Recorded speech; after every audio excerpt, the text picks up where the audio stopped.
What's up, guys? If you're not subscribed, please subscribe. Also, please smash that like button on the video and enjoy the show. Do you believe in God?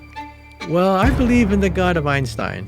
He believed in God, but not the God that intervenes in human affairs. It was the God of order, the God of simplicity and elegance. Einstein was asked the question, did the universe have a choice? Is it unique? So universes, you can create universes in an afternoon, but most of them are unstable. Most of them fall apart. Most of them don't work. Our universe is stable. It works. Everything fits together. And then the question is, what set off the bang? That's what we do for a living. We have the Big Bang Theory up to the point where the universe is going to explode. Why did it explode? We think it was a quantum event, and we are here because we are in the universe which decided to explode. So Einstein said, was it all an accident? And he thought, no, it could not have been an accident.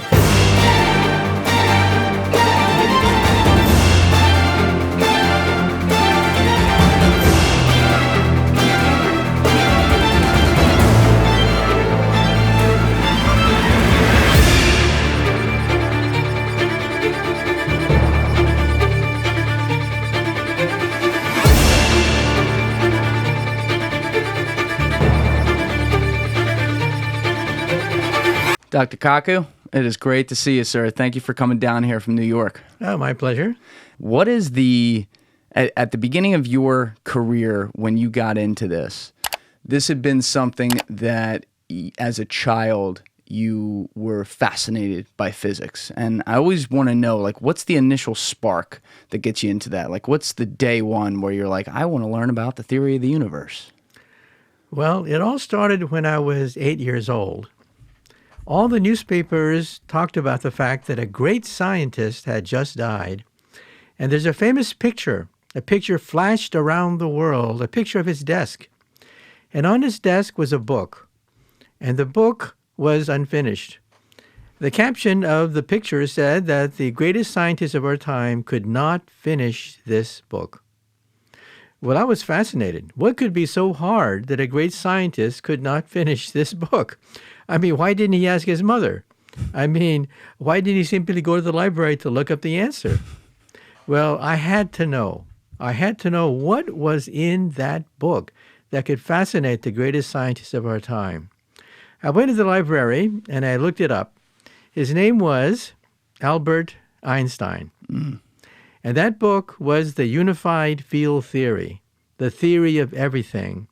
He spent the last 30 years of his life chasing after an equation that would allow him to, quote, read the mind of God. Well, these were his words, and I was fascinated by this story. I had to know everything possible about this man and this search for the theory of everything. So I decided when I was in high school that I wanted to do experiments on these things, the nuclear force, for example. So I went to my mom one day, and I said, Mom, can I have permission to build a particle accelerator, an atom smasher in the garage? And she kind of stared at me and said, sure, why not? And don't forget to take out the garbage. So I went to Westinghouse. I got 300 pounds of transformer steel. I went to Varian Associates. I got 7 miles of copper wire. And I built a capacitor bank that could handle 4 kilowatts of energy. And I built a 2.3 million electron volt betatron particle accelerator in the garage. Well, every time I turned it on, there was this huge crackling sound as 4 kilowatts of power went surging through my capacitor bank, creating a tremendous magnetic field, about 10,000 times greater than the Earth's magnetic field. And then I heard this pop, pop, pop sound as I blew out all the circuit breakers in the house, and the whole house was plunged in darkness. So my poor mom, she'd come home from a hard day's work and see the house lights flutter, and then she would say, okay, where's the fuse box? And then she must have thought to herself, why couldn't I have a son who plays basketball? Why couldn't he play football? And for God's sake, why can't he find a nice Japanese girlfriend? Well, I was fascinated by this. I said to myself, this is my future. The nuclear force, the electromagnetic force, the gravitational force. Think of it, an equation no more than 1 inch long that would allow us to read the mind of God. such a heavy thing at that age too. I mean, that's a hilarious story, and I'm glad your mom was very supportive of that after you blowing out all the electricity in the house. But you know, I when I was like 15, 16, I mean, I'm just watching like the latest NBA game and whatever. There's no thought of like the meaning of life, but it seems like you were looking past the science and actually at how the science made sense of everything here. That's right. And the more we learn about the universe, the more we realize how simple it is. That a handful of equations, for example, are the equations for light. I was fascinated by this, that you have Maxwell's equations, an equation, again, that is about 1 inch long, that allows us to summarize everything we know about light. And then gravity, that Einstein worked out, his equation is about 1.5 inches long. And so I said to myself, I want to work on a theory that would give an equation that's no more than 1 inch long that allow us to summarize the electromagnetic force, light, the nuclear force, and the gravitational force. And the leading candidate for it, though we're not positive that it's correct yet, the leading candidate is something called string theory. And as a culmination of my work, I wrote down an equation 1 inch long that summarizes all of string theory. It's called string field theory. That's actually my equation. And of course, we can't prove it yet.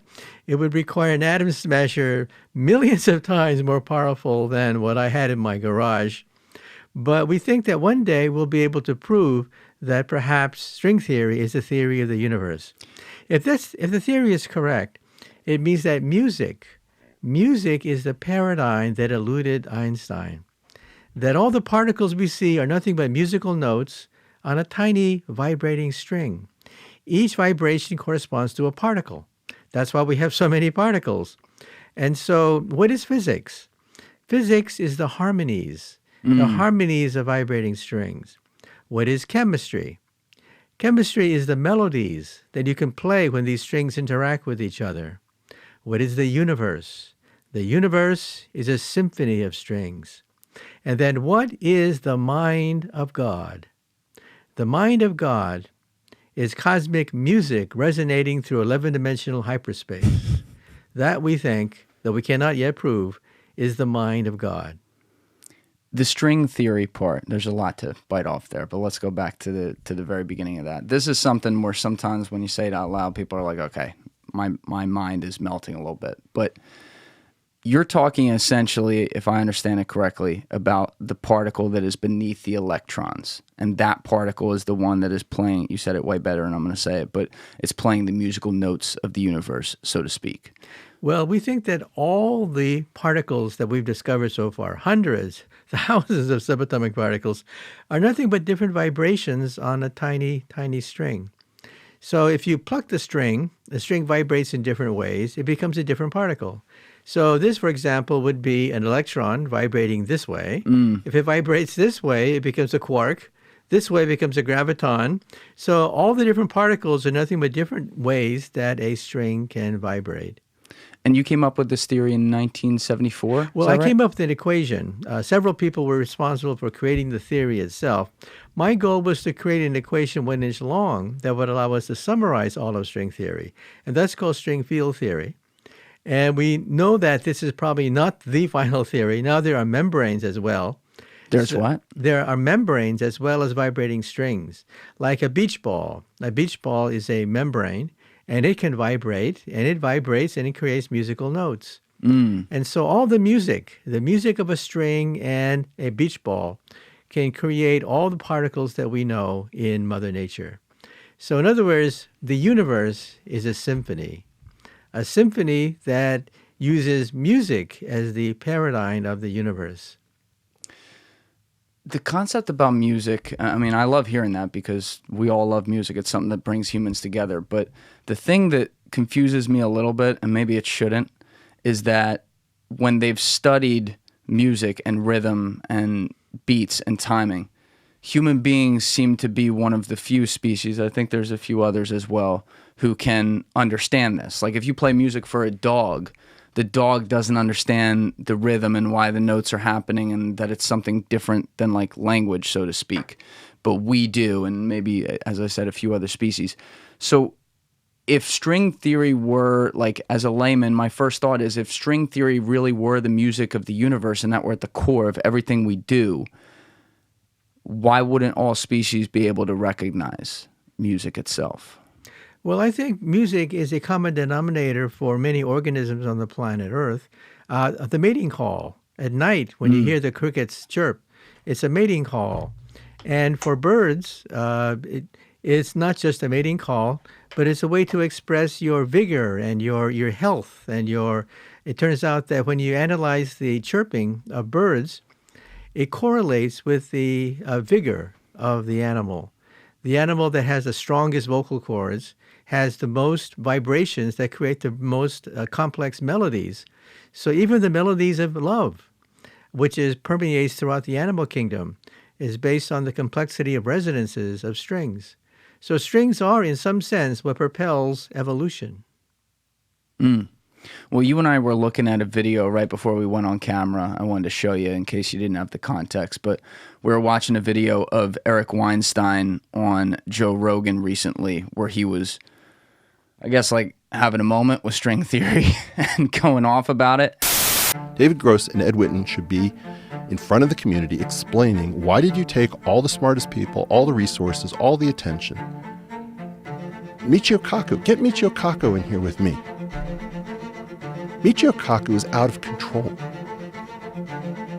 Sean Carroll is covering up for this as well. In what way? They are too kind. Brian Greene. Like, I had this interchange with Brian Greene where I said, you know, we're not being honest about the failure of string theory. And Brian was like, oh, well, maybe we were a little bit exuberant. And I blurt out, Institute for Arts and Ideas, I blurt out, that's like saying Milai. Milai was irrational exuberance. No, you put a lot of people's careers in the shredder.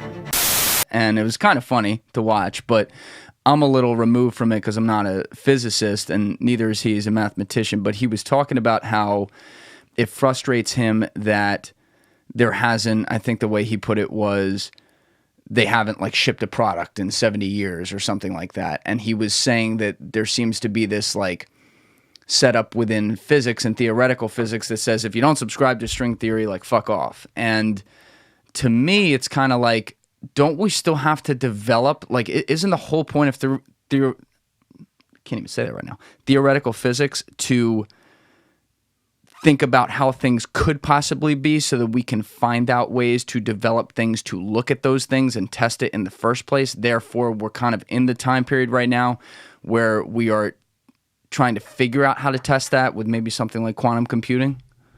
Well, first of all, where do correct ideas come from? In part, correct ideas come from interactions with incorrect ideas and also experiment. So the fact that there's controversy around these things is a good sign. We should welcome it. We should encourage more people to jump into the game and criticize, and so we can raise the level of conversation. But the key thing is to criticize in order to create a higher theory. That's the key. We're not talking about criticism for criticism's sake. That's easy. You could rattle off 1 million criticisms in an afternoon. We're talking about reaching a higher understanding. You know, when I was a kid, we had an expression, put up or shut up. So my personal attitude is as follows. You can criticize all you want. That's healthy. I welcome it.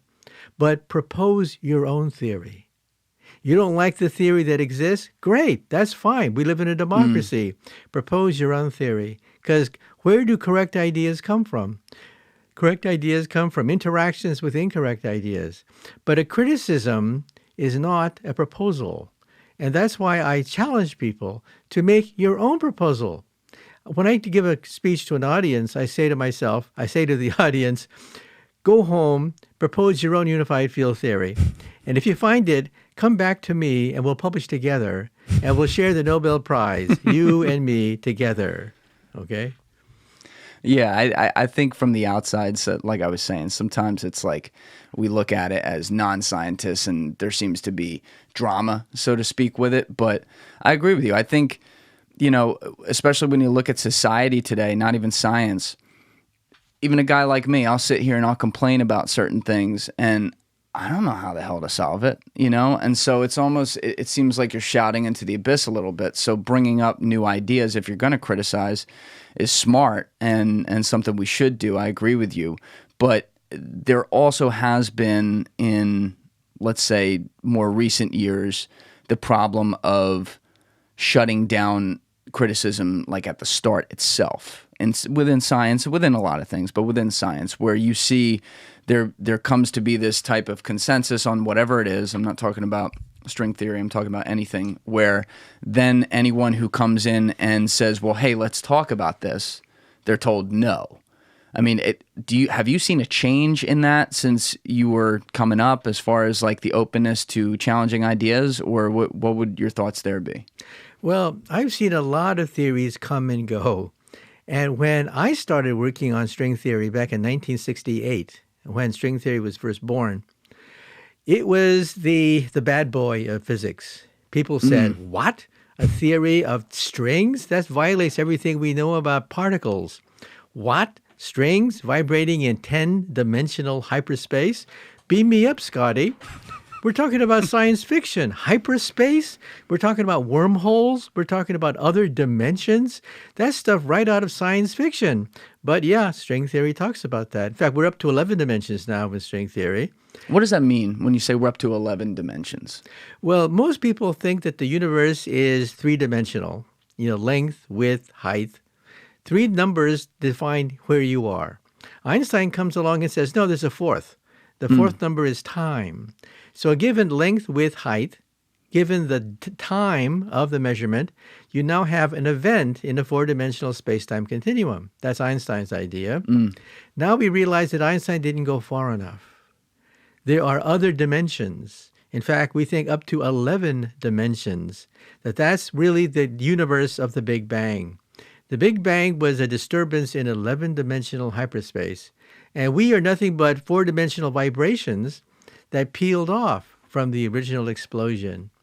And so when this idea was proposed, going all the way back to 1968, people said, this is nuts. I mean, this is crazy. We live in four dimensions. We live in a world of particles. You're talking about strings. You're talking about music. You're talking about hyperspace. You're talking about wormholes. You're talking about extraterrestrial intelligence even. At that point, string theory was shut out. We couldn't get a job. Many of my friends left physics, in fact, promising physicists because they could not get a job. And then I realized, hey, that's the way science is. At the cutting edge, it's rough and tumble. If you can't stand the heat, get out of the kitchen. And to be in the heat means, to be criticized. We were criticized heavily because people said, this is nonsense. Strings, hyperspace, other dimensions, wormholes. Come on, give me a break. Well, now we are in a position where we dominate a lot of physics departments. And so when I hear the criticism of string theory, that perhaps string theory is too powerful, I say to myself, well, hey, look, if you can't stand the heat, get out of the kitchen. That's just the way cutting-edge physics is done. At the cutting edge of physics, all theories are subject to blistering criticisms, and if you can't stand it, get out of the kitchen. But you were also able to break through fairly quickly as far as getting that to be some sort of mainstream discussion, because you said you wrote the equation for it in around 1974, but you started working on it in 1968. What was the initial thought that made you come up with the idea of like, oh, it's all a string? Well, the idea of a string came pretty much out of accident when we were analyzing subatomic particles. We realized that there's a whole array of subatomic particles, and how do you make sense of it? Is Mother Nature so cruel as to create a universe, not a simple universe, but a universe of so many particles that vibrate in all directions? I mean, it's nonsense. And then you realize that if it's a vibrating string, everything falls into place. Because then you realize it's music. For example, 2,000 years ago, there was a debate between Greek philosophers. Pythagoras, the guy who discovered the Pythagorean theorem. Pythagoras said, no, the universe is not made out of atoms, which is what Democritus said.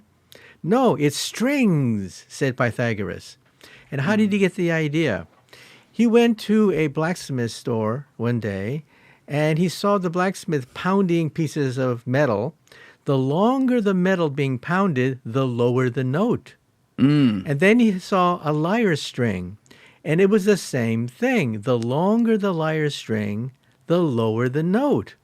So how many notes are there on a lyre string? How many notes can you make on a sword?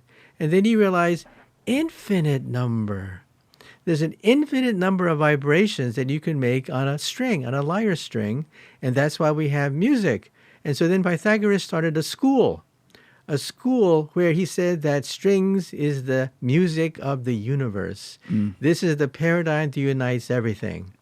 But unfortunately, the Roman Empire fell apart, and for the next 2,000 years, science was plunged in darkness. So the idea never went anywhere. But the kernel of the idea was actually 2,000 years old. Hey guys, please don't forget to share this episode around on social media or with your friends, whether it's on Reddit, Twitter, Instagram, Facebook. It's all a huge, huge help to allowing us to continue to grow and get great guests like this. So thank you to all of you who have already done so, and thank you to all of you who are going to do so now. Also, I want to give a huge shout out to everyone who has joined our Patreon in the first couple months of it being live.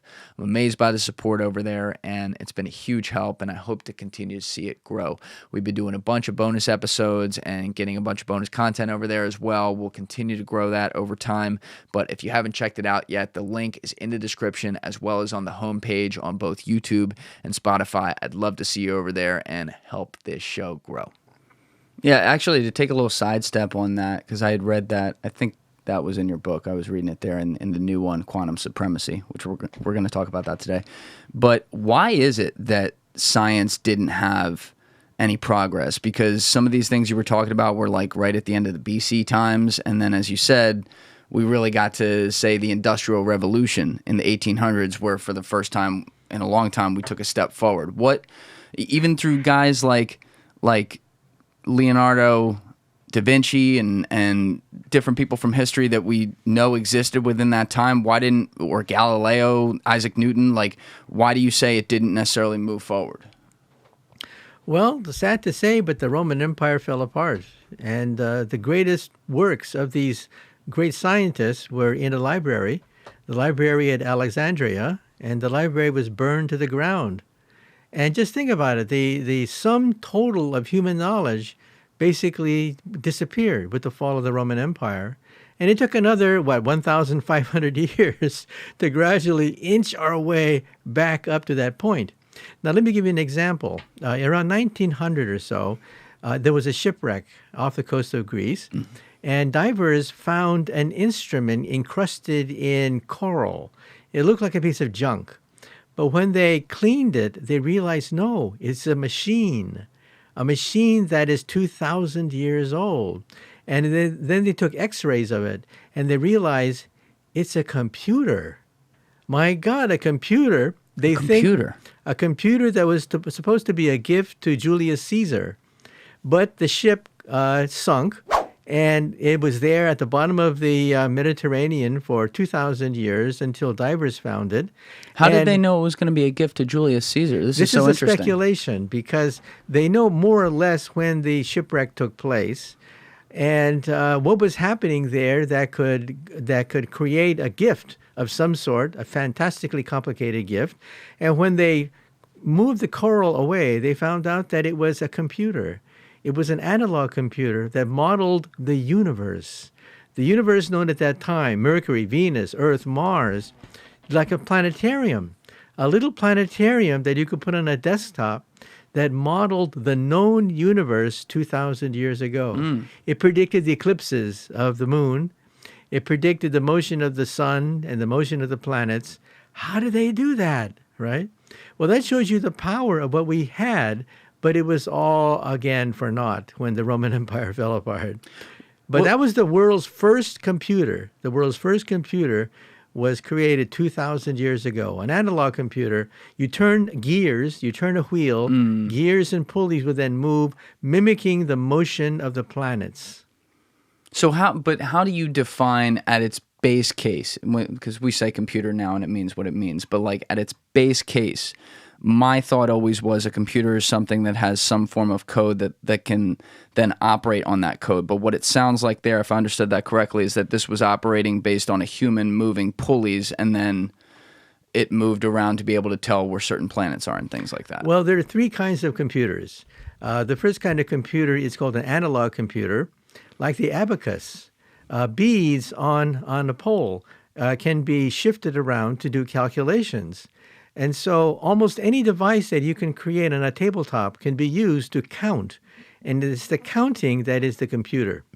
And so analog computers use gears, levers, pulleys, and also, like in this situation, a planetarium.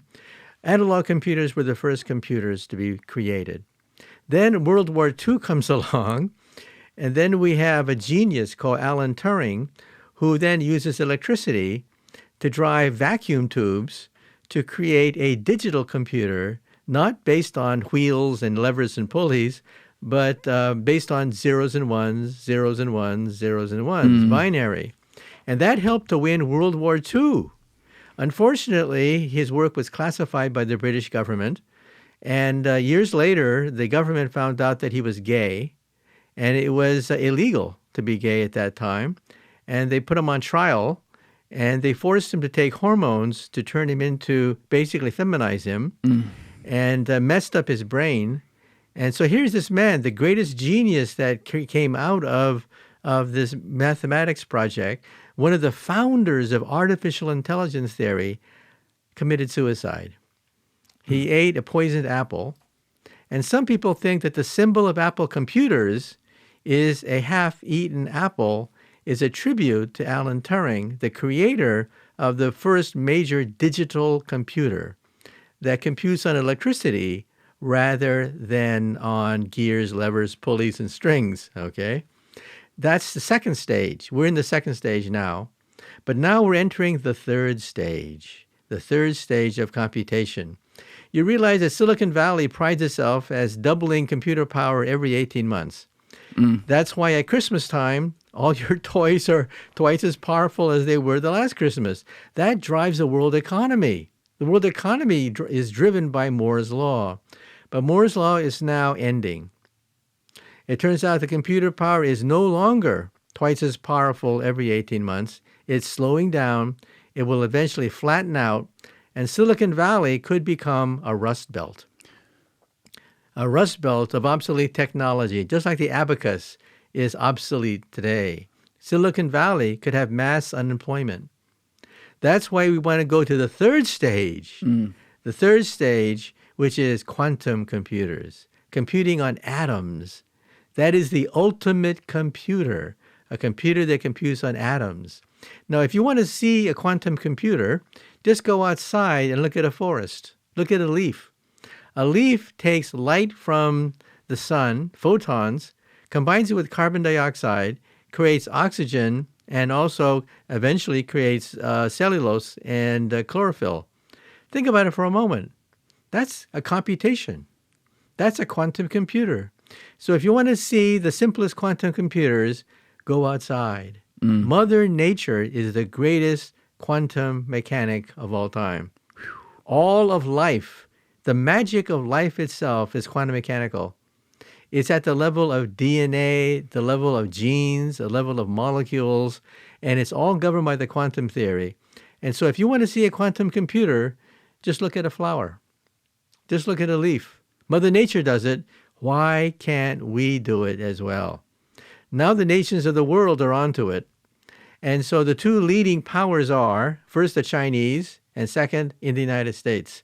We have some of the biggest computer firms now researching quantum computers. It's the biggest thing in Silicon Valley right now.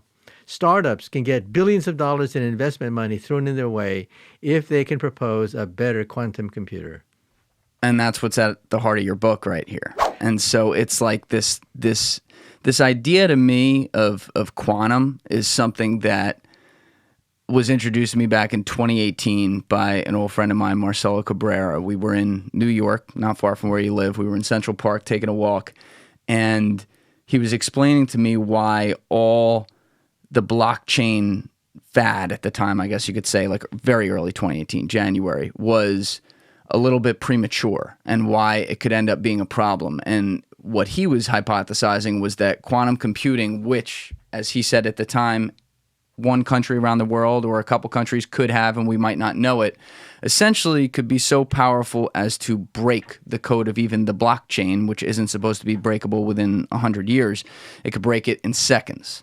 And this blew my mind because I'm like, well, we're looking at this crazy technology that everyone's bragging about right now, and you're telling me there might be something right behind it that can basically crush it like a bug.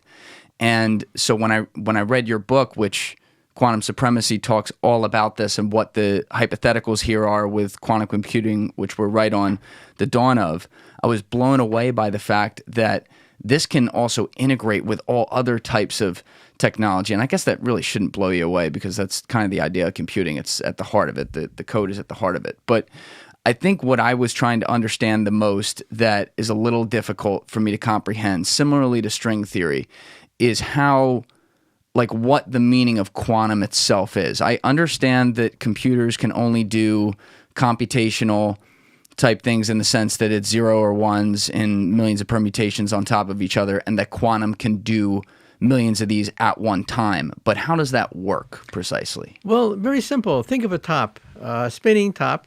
Let's take an atom, for example, and have it spin. And it could spin this way, let's say, hypothetically, or spin this way. It could be 1 or 0. So you can simulate a digital computer with zeros and ones just by spinning top. But real tops, of course, spin at all sorts of angles.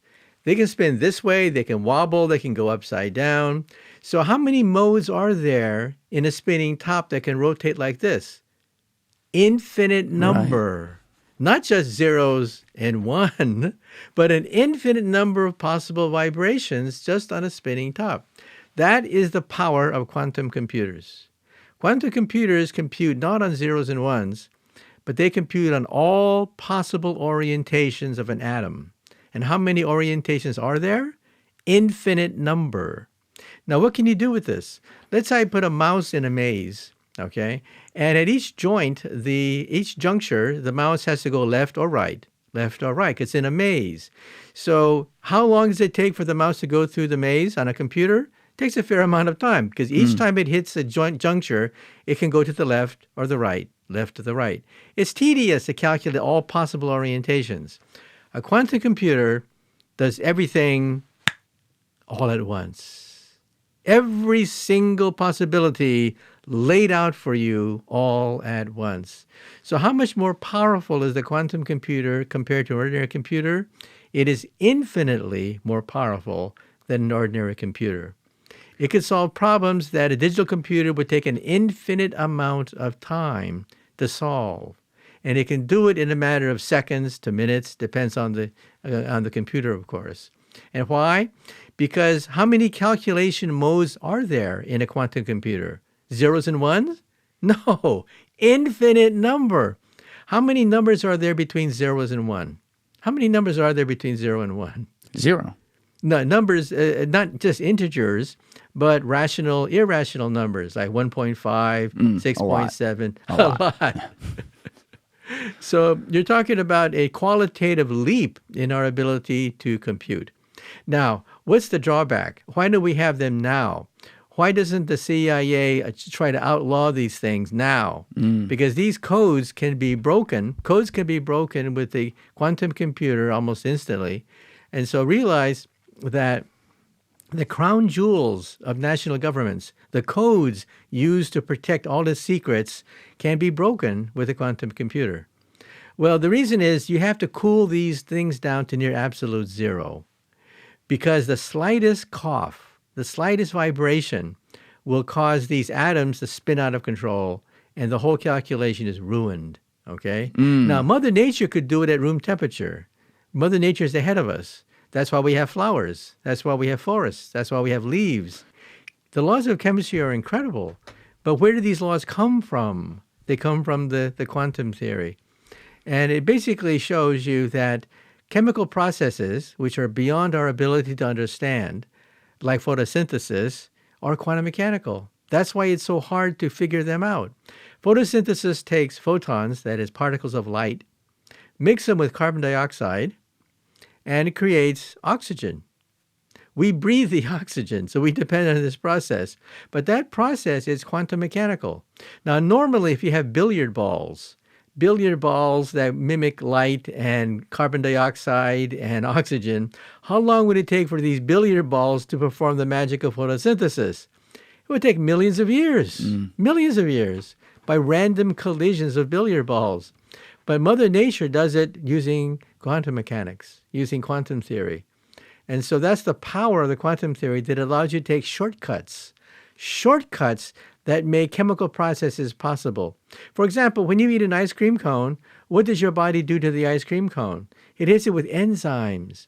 What do these enzymes do? They speed up the breakdown of the ice cream cone. They speed it up by a factor of millions of times. So in other words, that's quantum mechanics. Normally, ice cream would simply not be digested for thousands of years. You would eat an ice cream cone, and it would take a few thousand years for you to digest it. But you can digest it in an afternoon because of enzymes. And what are these enzymes? They are quantum mechanical. They allow you to take shortcuts, and that's why you can digest food. In other words, life itself is a byproduct of quantum mechanics. Without quantum mechanics, there's no such thing as life. DNA could not exist. Molecules could not exist. It would take millions of years to simply digest an ice cream cone. If I'm understanding this correctly, though, my mind naturally goes towards the tribalism within the human race and the fact that we have all different countries and countries have different ideas and, you know, this is what leads to wars and everything. And now I'm putting quantum potentially in the middle of that, and I'm starting to think, well, what if one country gets it first, whether it's us or China or Russia or anybody? Is there a way for them to then prevent everyone else from even getting to it? No, but allow you to be many steps ahead of the competition. You'd be able to break into their secrets. You'd be able to read all their codes, because all the codes that we use today are breakable if we have a quantum computer. And so the government, the U.S. government, has issued a directive saying, watch out, it's coming. Start to take measures now to prepare for the time in the future when quantum computers become possible. Right now, they're still in the research phase. So right now, we're not talking about breaking the code. We're talking about preparing for the time when this will happen. Who knows? Maybe in 10 years. Who knows when it's going to happen? But it will happen. Right now, the Chinese, for example, are one of the leaders in this technology. Instead of using circuits of electricity, they use laser beams. Laser beams to do the calculation, because a photon of light can also spin in different orientations. This is called polarization. How does that work, though, when they're using laser beams? Well, when you go to the store and buy a sunglass, chances are it's polarized, meaning that the vibrations can only be in one direction, like this way, okay? That's why you buy them, to protect you against sunlight. All the other vibrations are eliminated. So what does that mean? That means light is not just one frequency or one phase. Light can vibrate in all sorts of orientations. Therefore, you can make a computer out of them, okay? Anything that's quantum mechanical can, in principle, be made into a computer. Like I said, a flower, a leaf is a quantum computer. Okay, it does quantum computations, a leaf, and that's why photosynthesis is possible. That's why life is possible. Life itself is made possible by the quantum principle. If the world were Newtonian, if atoms were billiard balls that bounce against each other, just like Newton would envision a billiard game, if light were a billiard game, it would take millions of years for a simple chemical reaction to take place. But using quantum mechanics, you can take shortcuts. And that makes life possible. So all chemical processes that involve life, photosynthesis, stuff like that, is made possible by the quantum theory. Do you think that this is, quantum would be the largest technical step forward in human history by an exponential rate? Yeah, almost by definition, you'd have computers that are infinitely more powerful than any known existing computer, capable of doing calculations that would take an infinite amount of time on a regular computer that computes on zeros and ones. Well, the thing I keep thinking about while you're saying all this is where AI plays a role in this as well. Because obviously everyone's talking about that right now. AI is something I looked really closely at in like 2017, 2018, 2019. And I was almost wondering like, well, where is this? Like, because it seemed like they already had a lot of the technology. And now in 2023, it's almost like they're unleashing it through things like ChatGPT, Mid-Journey, and having it all around us. But the way I understand AI is that it's all machine learning. So it's basically once you code the machines, the AI learns what to do and then can build on top of itself. So if you put quantum with AI, just thinking about this as a layman right away, that to me would almost seem like it could severely accelerate the rate at which AI learns. That's right. AI is basically a software problem. You want more code, and you can do more things with robots. They can learn things like that with coding. And so it's a software problem. You write the code. Quantum computers are a hardware problem. We're talking about the ability to do more with software. So there's a limitation with these chatbots because these chatbots can lie. They can cheat. You know, I'm a professor, and when we assign a term paper project, what do some students do? They go to the web, cobble together existing essays, splice them together, and hand it in as their masterpiece, okay? That is a chatbot. A chatbot takes existing phrases and essays written by a human, splices them together, and passes it off as your article. And so, in other words, are these articles written by chatbots original? Are they human-like and can surpass human abilities? No. They're like college students cobbling together known essays, passing it off as their own. Now, these essays sound human-like. Freaks people out when they read them. Sounds like a human wrote them. That's because a human did write them. A human wrote everything that there is on these chatbots. All the chatbot did was splice them together, sew them together to make it look presentable. And they're not original. We're not talking about something that's created out of nothing. But anyway, the relationship between chatbots and quantum computers is chatbots is a question of software, limited by the power of your hardware. Quantum computers is hardware.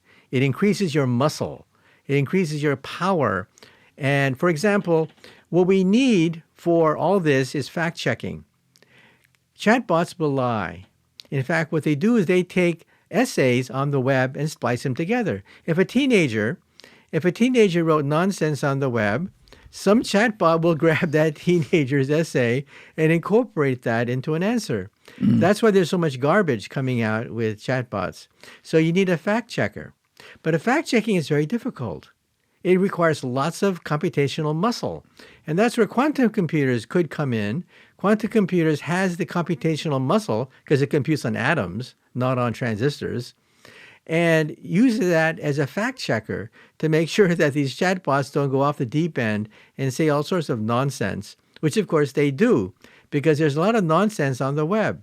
And all these chatbots do is they take existing essays on the web and splices them together, sounding like a human wrote them, because a human did write them. These are human-generated essays spliced together by a machine. Feels like we're entering a brave new world, Doc. It's scary to me though, because I think about something like chatbots may not be good right now, but if we got to this quantum stuff in say like 2029, I think that was one year you may have thrown out in your book, suddenly the issue doesn't move from, oh, now the chatbot can understand a few things a little better. It goes from, oh, now the chatbot's like a person. So we kind of flip that switch, and I fear that we could get stuck in this time period where we're like, oh yeah, AI's around, it's kind of cute. We know it's AI though, and then we don't have any time to prepare because we think that's what it is, and then quantum comes out and suddenly AI is not sentient, but all-knowing, and you basically go from one day where you don't have it, and the next day, oh shit. Okay, well, let's talk about that. Let's talk about animals and compare these machines to animals. If you compare our most advanced military robot to an animal, what would that animal be? It would be a cockroach.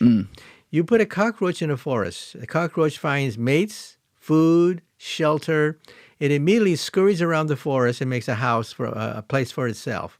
You take our most advanced military robot and put it in the forest. What does it do? It falls over, gets lost, can't even crawl up again. It's simply there trying to right itself. But eventually, robots will be as smart as a mouse. I have no doubt that one day they'll be as smart as a rat, then as smart as a rabbit, then as smart as a dog or a cat, and finally, they'll be as smart as a monkey.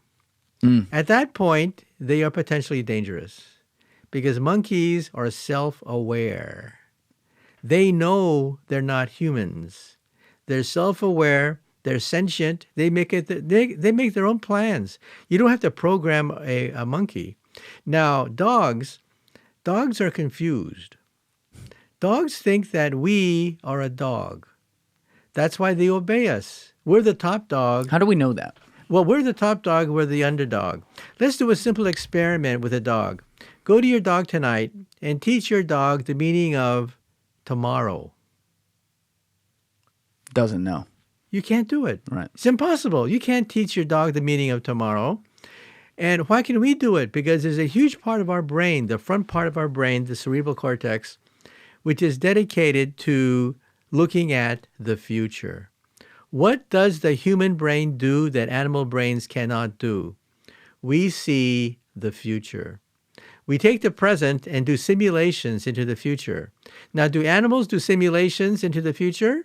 A little bit, but no, nothing compared to what a human can do. We spend all our life daydreaming. We spend all our waking moments asking the question, what if I did this? What if I did that? Animals don't do that. They operate by instinct. You chase an animal for game, that's because you're hungry, you feel hungry, you want to get food. But a human will say, do I want to have lunch this afternoon or do I want to do this? No, you have alternate realities. The front part of the brain, which is what we have, what animals don't have, is the ability to use it as a time machine. Our brain, the reason why we are sentient is because our brain is a time machine. It sees the future. Okay? Now, of course, the future doesn't exist. So how does the brain see the future? When you do a brain scan and you ask the brain on an MRI machine to see the future, what does the MRIs do? Well, of course, you cannot see the future. That's impossible. So what does the brain scan do when you ask a brain to simulate the future and daydream? What it does is it accesses memories of the past and then distorts them a little bit. That's the key to how we think. We think on the basis of things that happened in the past, and then we tweak it. We tweak it and have alternate realities. So that's what separates us from the animals. Our brain is a time machine. It alters the past to create alternate visions of the future, which is what animals do not do, okay? Animals hibernate not because they say, oh, I'm getting tired, I want to hibernate. No, there's a gene in their brain that says time to hibernate. So you see, animals are done by instinct, while we do our motions on the basis of logic and thinking and simulating the future. How far is a monkey off of that, though? Monkeys can do a little bit of that. They have a cerebral cortex that, of course, is not as developed as our cerebral cortex. But yeah, they also think about the future. They plan a little bit. But dogs, you cannot talk about the future to dogs. So I think that maybe in 100 years, I could be off, but maybe in 100 years, we'll have animals and robots that do simulate the future by themselves. They don't need a human to prompt them to simulate the future. At that point, they are potentially dangerous. How did you arrive, and you said you may be off because it is a prediction, obviously, but how do you arrive at like 100 years when you say that? Because you look at the progress of the past, and then you realize that we're going to be hitting a lot of roadblocks. For example, the fact that Moore's law is going to collapse in the next coming decade. And you realize that quantum computers are still not really off the ground yet, or they're not competitive in the open market yet. And so it'll take time. And even with quantum computers, you have to train it. so that it begins to understand its role and its identity. You see, robots do not know they are robots. They have no self-awareness. You cannot go up to a chess-playing machine and say, "Congratulations, you just beat the world's greatest chess player." No, it just stands there and acts dumb. That's what machines do. They do one task and then they shut off. Okay, we are sentient beings. We self-program. Okay, we have the ability to plan the future and to understand our role in that simulation of the future. Animals aren't anywhere close to that. They don't simulate the future with their role in the future. We constantly obsess about this. This is what we call a college education. What is a college education worth? It allows you to simulate different futures with you in it so that you can choose a destiny for yourself. We create our own destiny. Robots do not. Robots simply do what they're supposed to do. Now, as I said, I think it's only a matter of time before robots have some of this ability, self-awareness, the ability to simulate the future, and then watch out. I think maybe in 100 years, we should put a chip in their brain to shut them off if they have murderous thoughts, if they decide that perhaps they should be in charge, not humans. But eventually, maybe in 200 years, and of course this is just wild speculation, maybe in 200 years, robots will remove that chip. Robots will figure out how to remove the chip that constrains them so they cannot take over the world. At that point, what should we do? I think at that point, we should merge with them. We should become supermen and superwomen and explore the universe as a cyborg. What does that look like? When you say merge with them, like is this like the Matrix, or like what does it look like? No, not the Matrix, but be able to, for example, the simplest thing to do is to have avatars. We control the avatars. We are in communication with the avatars. And the avatars go to the moon. They go to Mars. They explore the universe. And we sit comfortably in our beach house in Miami while our avatar goes out and explores the universe with our intelligence. Okay. Are we consciously experiencing that, though? Yeah, we are consciously experiencing the exploration of the universe. So my attitude is that in the future, we should merge with these creations of ours. When we encounter a being in a flying saucer, we should not be surprised if we find out that they're not totally biological. They can be part computerized, part mechanical, as well as part biological. So I think when we encounter aliens from outer space, we should not be surprised if we find out that they're not totally biological. How do you... All right, hold on. That's like melting my brain a little bit. So are you saying that there'd be a way for you to appear in physical form that you can touch and not put your hand through that wouldn't be biological? Yeah, I think that the future will explore the universe as part biological and part computer.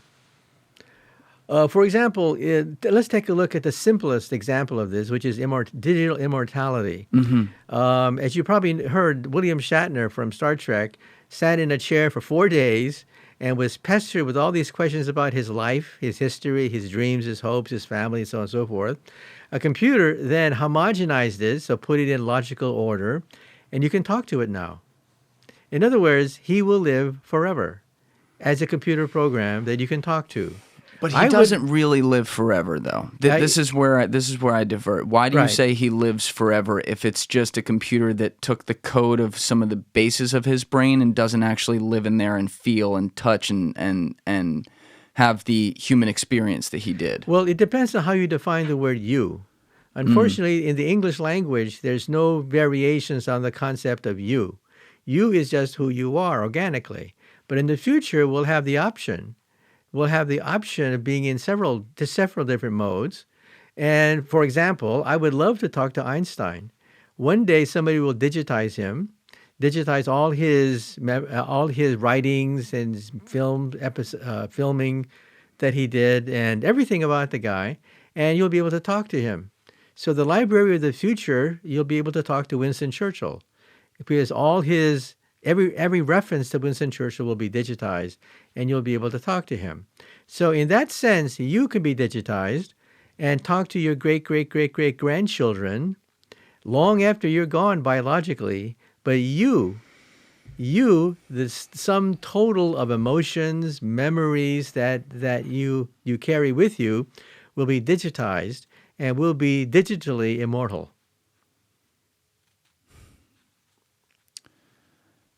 I'm trying to picture that world, and I still see some holes in it. But the fact that it doesn't, I mean, we're testing it right now. It means that the earliest iterations of that can't be that far off, which actually that even makes me think, is we keep talking about this Moore's Law thing, right? Where every 18 months there's a doubling of computational power. And you keep saying that it's slowing down and we know it's coming to an end. And I've heard that a bunch, like we know Moore's Law is going to end at some point. But it would seem that it wouldn't be the end when we're getting to like the quantum era and the era of doing all this stuff, because quantum itself is exponential in being able to simulate things. So why would suddenly, when we get the greatest exponential finding in the history of technology at this point, why would that coalesce with why would that coincide with the time when Moore's Law is ending? That's what I don't get. Well, Moore's Law is ending, so we have to look at alternatives. And so that's why we are consciously now, not accidentally, but consciously looking at the quantum alternative, which will affect medicine, our way of life, the economy, energy. For example, we talked about immortality, right? Let's now talk about biological immortality. There's no law of physics which says that you cannot live forever. And so the question is, why can't we live forever? Well, the second law of thermodynamics says that in a closed system, you eventually die. You age, you fall apart, errors build up, and you eventually die. That's the second law of thermodynamics for a closed system, law of physics. But there's a loophole in the laws of thermodynamics. Notice I said the word closed.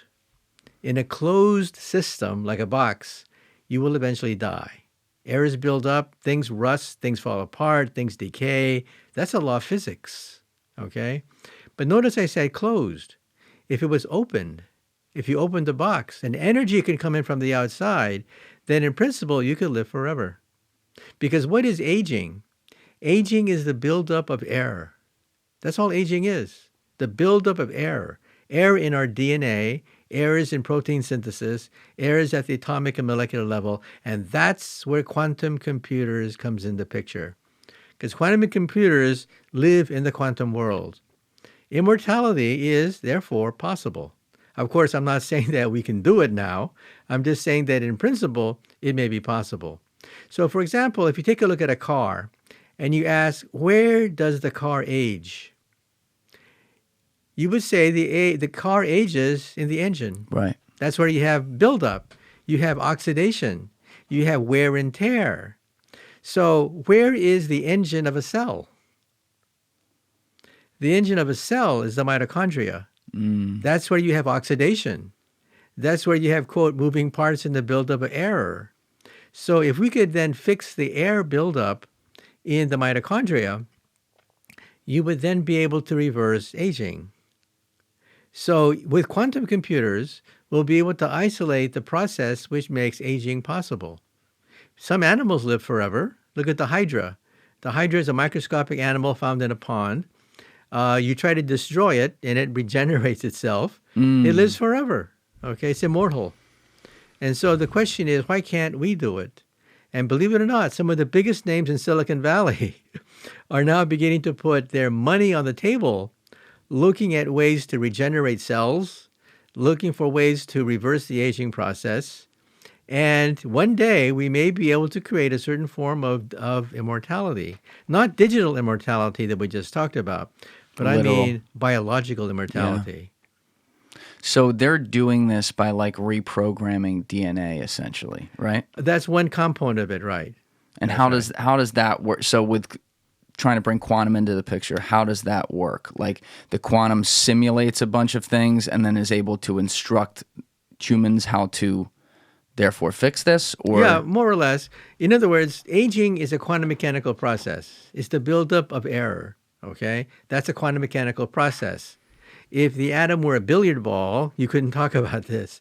This is only possible because atoms are not billiard balls. They're quantum mechanical. They can form bonds. They interact with each other. They create enzymes to speed up processes, so on and so forth. And so one day we will find the key ingredients that make aging possible.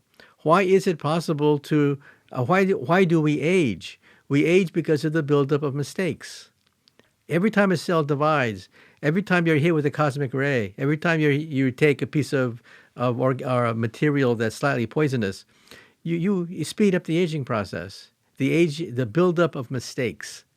And that's where quantum computers can come in, because they may allow us to repair those mistakes. Cells have repair mechanisms, okay? Otherwise, we would all age immediately, right?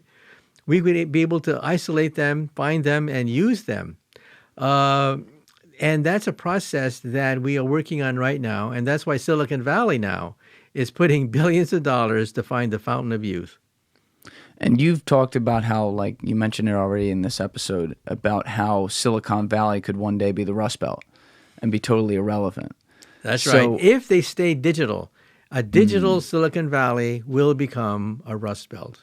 There'll be mass unemployment, mass layoffs, and people will talk about the good old days when Silicon Valley ruled the world, but those days are gone. That's why Silicon Valley, they're no fools there. They're investing in quantum computers. Some of the biggest startups now, some of the biggest startups in Silicon Valley are all based on quantum computers because they realize this is the future. So they're based on quantum computers, hypothetically, if we don't know, or if this is actually the case, without current quantum computers. They're just trying to develop them. Yeah, we're still in the experimental stage. We've passed what is called quantum supremacy. Quantum supremacy is the point at which a quantum computer can exceed the power of a digital computer for a certain task. That has already been breached. The Chinese and the scientists in America now have quantum computers that exceed by factors of millions of times more powerful than a digital computer for a certain task. Now, notice I said for a certain task. Right. We want a computer that works for all tasks, and we're not there yet. Okay. The main problem is that we have to cool these things down to near absolute zero so that there's no air buildup. What do you mean by that? If somebody sneezes or somebody jumps up and down, small little vibrations will move the molecules so that the chemical reaction falls apart. So you want it to be totally stationary. You want it to be away from any vibration, and you want to cool it down to near absolute zero. Now, Mother Nature does this at room temperature. Yes. Mother Nature is ahead of us. We can't yet do it at room temperature. But that's the goal. The goal is at very cold temperatures, we want to be able to simulate quantum processes. Is quantum itself the final step from getting from a type 0 civilization to a type 1 civilization? And maybe if you wouldn't mind defining the 3 types of civilization just so for people out there to follow. Yeah, there are 3 types of civilizations, we think, for the future based on energy. Energy is quantifiable. Therefore, we can actually look at the future thousands of years from now. A type 1 civilization is planetary. They harness all planetary energy. They can, for example, control the weather.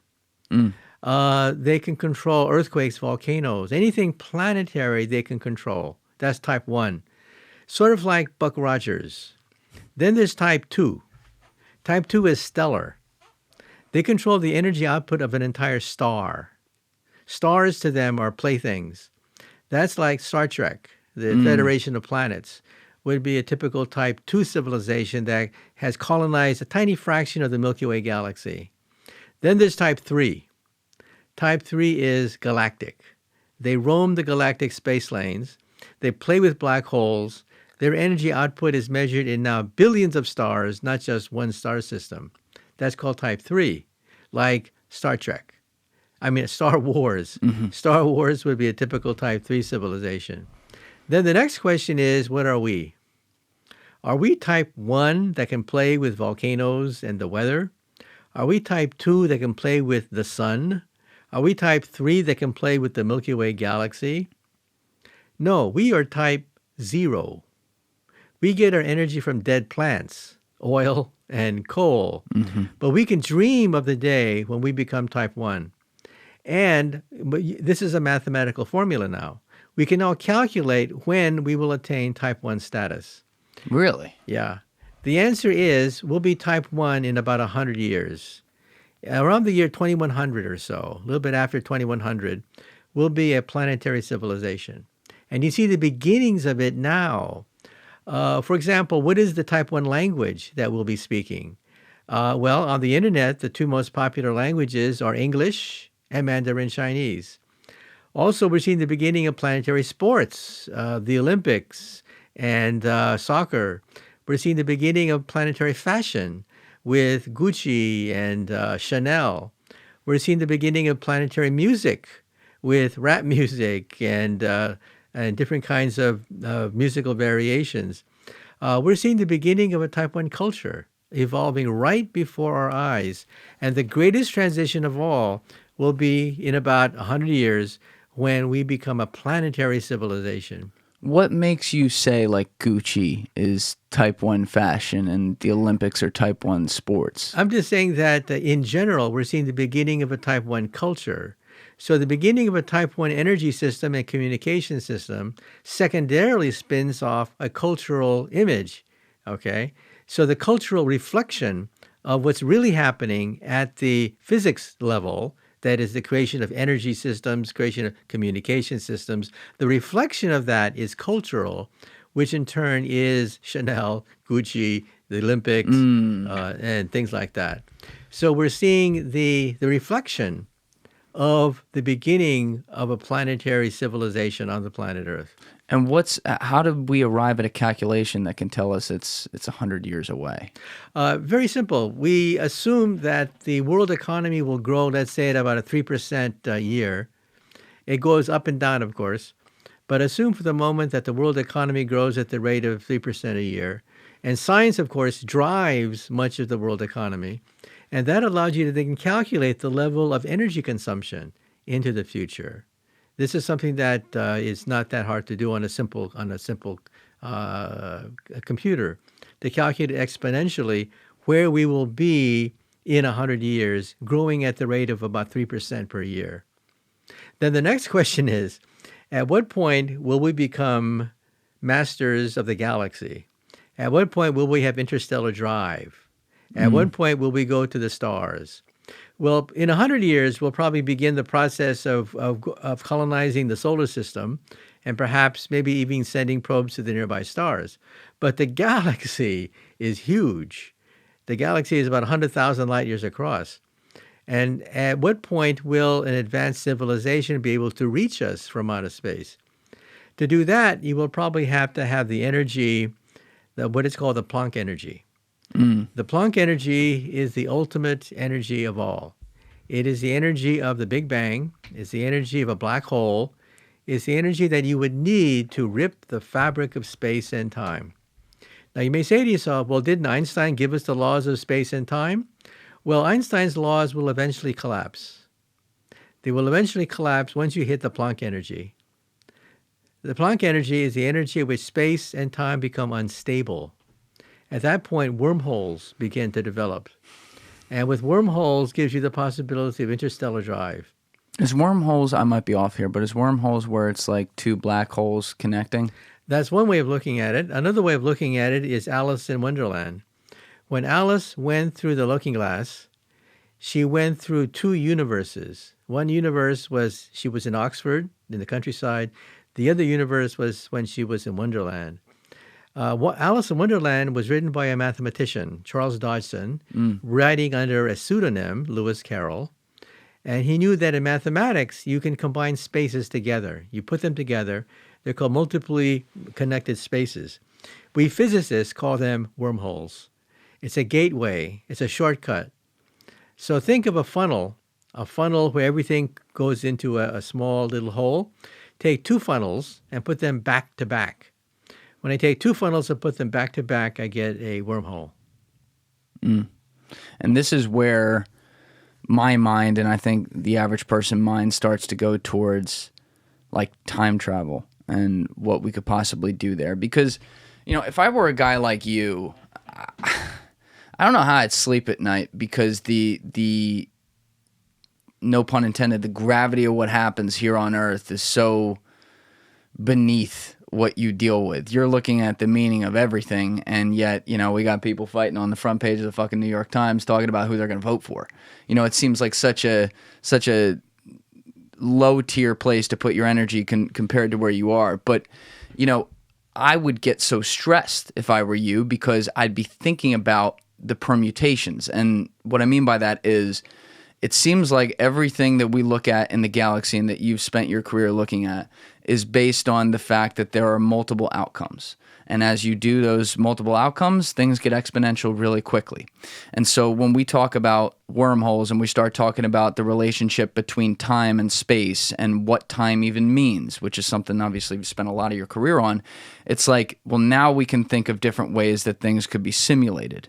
And so when I'm thinking about time travel, the way I've heard you explain it before is that it's not as simple as, oh, you go back and you change what happened to Abraham Lincoln, and then that changes the future. What you seem to point out is that if you were to use time travel as a mechanism, if we figured that out, you could go back and change Abraham Lincoln getting shot, but it's not going to change the future, the past that you know. It's only going to change that for another set of probabilities, which means that there's this whole other galaxy out there with unlimited potential permutations of it that exists on a parallel plane, if you will, from what we experience right now in this room. Well, by George, I think you got it. I think you understand the whole problem of time travel. Okay, time is a river.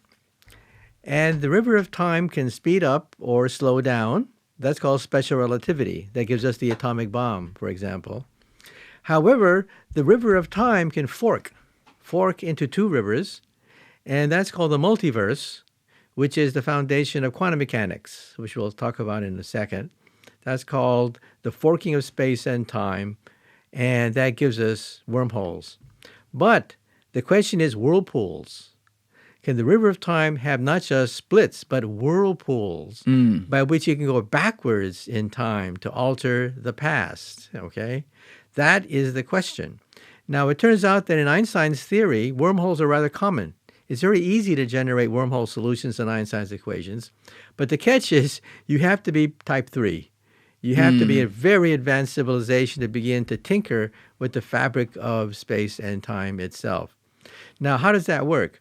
If you go backwards in time and alter the past, the river of time forks into two rivers, and you've saved not just Abraham Lincoln at the Ford Theater, you've saved a copy of Abraham Lincoln at the Ford Theater because the river of time has forked into two rivers.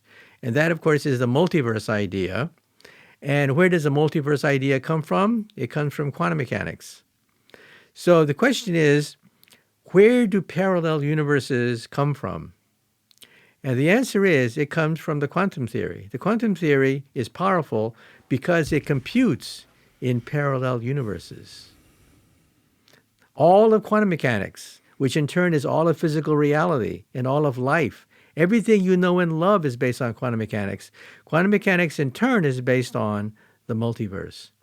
And we're not talking about Marvel comics. We're not talking about Spider-Man and Marvel comics in multiverse. We're talking about the laws of physics are defined in a multiverse. Now, how do you explain the multiverse to an average person? I once asked Steve Weinberg, Nobel laureate, to explain the multiverse in a simple way. And he said, well, look, take a look at radio. If you walk into your living room, how many radio stations are there in your living room? Hundreds of radio stations, right? But your radio is only tuned to one frequency. Okay, it resonates at one frequency. And that's why you hear only one station. But how many stations are there in principle in your living room? Hundreds of vibrations, okay? Now replace the radio with electrons. The electron is a wave governed by quantum mechanics, okay? And how many waves are there of these electrons? An infinite number of waves, just like infinite number of radio waves. But you are tuned to one frequency. That's why you exist with parallel universes. In your living room, there are dinosaurs. In your living room, there are pirates. In your living room, there are aliens. You don't have to go into outer space to see the aliens. The aliens are there right there in your living room. The thing is, you are no longer vibrating in unison with them. You've bifurcated. So you cannot jump into these other universes unless, of course, you are an electron. Electrons do this all the time, okay? And what is that called? That's called electronics. All of electronics are based on that idea that electrons can be in multiple states at the same time. That's why you have laser beams. That's why you have the internet. That's why you have all the wonders in your living room. It's because electrons can be in multiple states at the same time, okay? Now, why can't you enter these other realities? Well, for the PhD exam, we sometimes give a simple question to our PhD students. Calculate the probability that you'll wind up on Mars tomorrow. Now, the average person would say, that's a stupid question. You got to be an idiot. What? Calculate the chances you're going to wake up on Mars tomorrow? That's a physics question. Electrons do it all the time. The question is, can you wake up on Mars tomorrow? Okay? So you do the calculation. Heisenberg uncertainty principle, delta P, delta X, H bar, so on. You do the calculation. And you have to wait longer than the lifetime of the universe for that to happen. Chances are you're going to wind up in your bed tomorrow. But there's a small probability that you'll wind up on Mars tomorrow. That's the quantum theory. The quantum theory computes on multiple realities. So the question is, why are quantum computers so powerful? They compute on parallel universes. That's why they're so powerful. Now, we usually don't like to teach our students this because it freaks them out. So we simply say that the electron, it's like a football. You know, you took chemistry, right, in high school? Of course. In high school chemistry, what was the electron? How did you visualize the electron? It was a football, right? A football that was surrounding the nucleus of the atom. That was the picture given to you by your chemistry teacher. They didn't tell you the truth because it would freak you out. I knew she lied to me. That's right. Miss Pomeroy was on some. That's right. The electron is not a football. The electron is not a wave that looks like a football. The electron is not a wave at all. The electron is a particle that exists in multiple states at the same time. In other words, this is straight out of Marvel Comics. In fact, where did Marvel Comics get the idea of a multiverse? It came from physics. Right. I just don't know how. I mean, what is the meaning of it all then? Like sitting right here, right now, if this is the case and there's all these multiverses, which are these infinite probabilities and possibilities, what is to say that we're not completely simulated in one separate multiverse right now, and in another multiverse you're an axe murderer or not a scientist at the very least, or something totally different, right? Like, what is to say that this right now is happening and you and I are both present and understanding a similar experience of the world as we know it today? Well, like I said, we usually don't teach this to our students because it freaks them out. Yes. But hey, get used to it. Yeah, I'm very This is the freaked way out. the reality is. Okay, reality is not there to make you feel comfortable. Reality is the way it is. Get used to it. Well, when I walk across the room, I have this picture that it's just not me walking across the room. There are hundreds of parallel me's walking across the room with me, each one thinking that they are the unique version of me. When I look in a mirror, I ask myself this quite constantly. When I look in a mirror, is that really me? No. First of all, it's me 1/1000th of a second ago, because it takes 1/1000th of a second for light to go from my face to the mirror to my eyeball. It takes about 1/1000th of a second. So I'm looking at me 1/1000th of a second ago. I never really see myself as I really am. And then with quantum mechanics, I'm surrounded by other versions of me. Surrounded. And some of them decide to go outside, get breakfast. Some decide to go to the bathroom. Some of them decide to go to the library. And it's all me. Okay? And you begin to freak out thinking about this. I'm very freaked out right now. But my attitude is, get used to it. This is the way reality is. And this is the reason why quantum computers are so powerful. And that's why flowers can capture sunlight. Flowers can capture sunlight for exactly this reason. It is a quantum mechanical effect that sometimes the flower catches the photon, sometimes it doesn't catch the photon. But for the most part, it does because it takes shortcuts. shortcuts given to us by quantum mechanics. In other words, it all fits together. Quantum mechanics is the basis of reality itself, but the basis of reality is based on probabilities. Get used to it. Do you believe in God? Well, I believe in the God of Einstein. Okay? Einstein once, he believed in God, but not the God that intervenes in human affairs.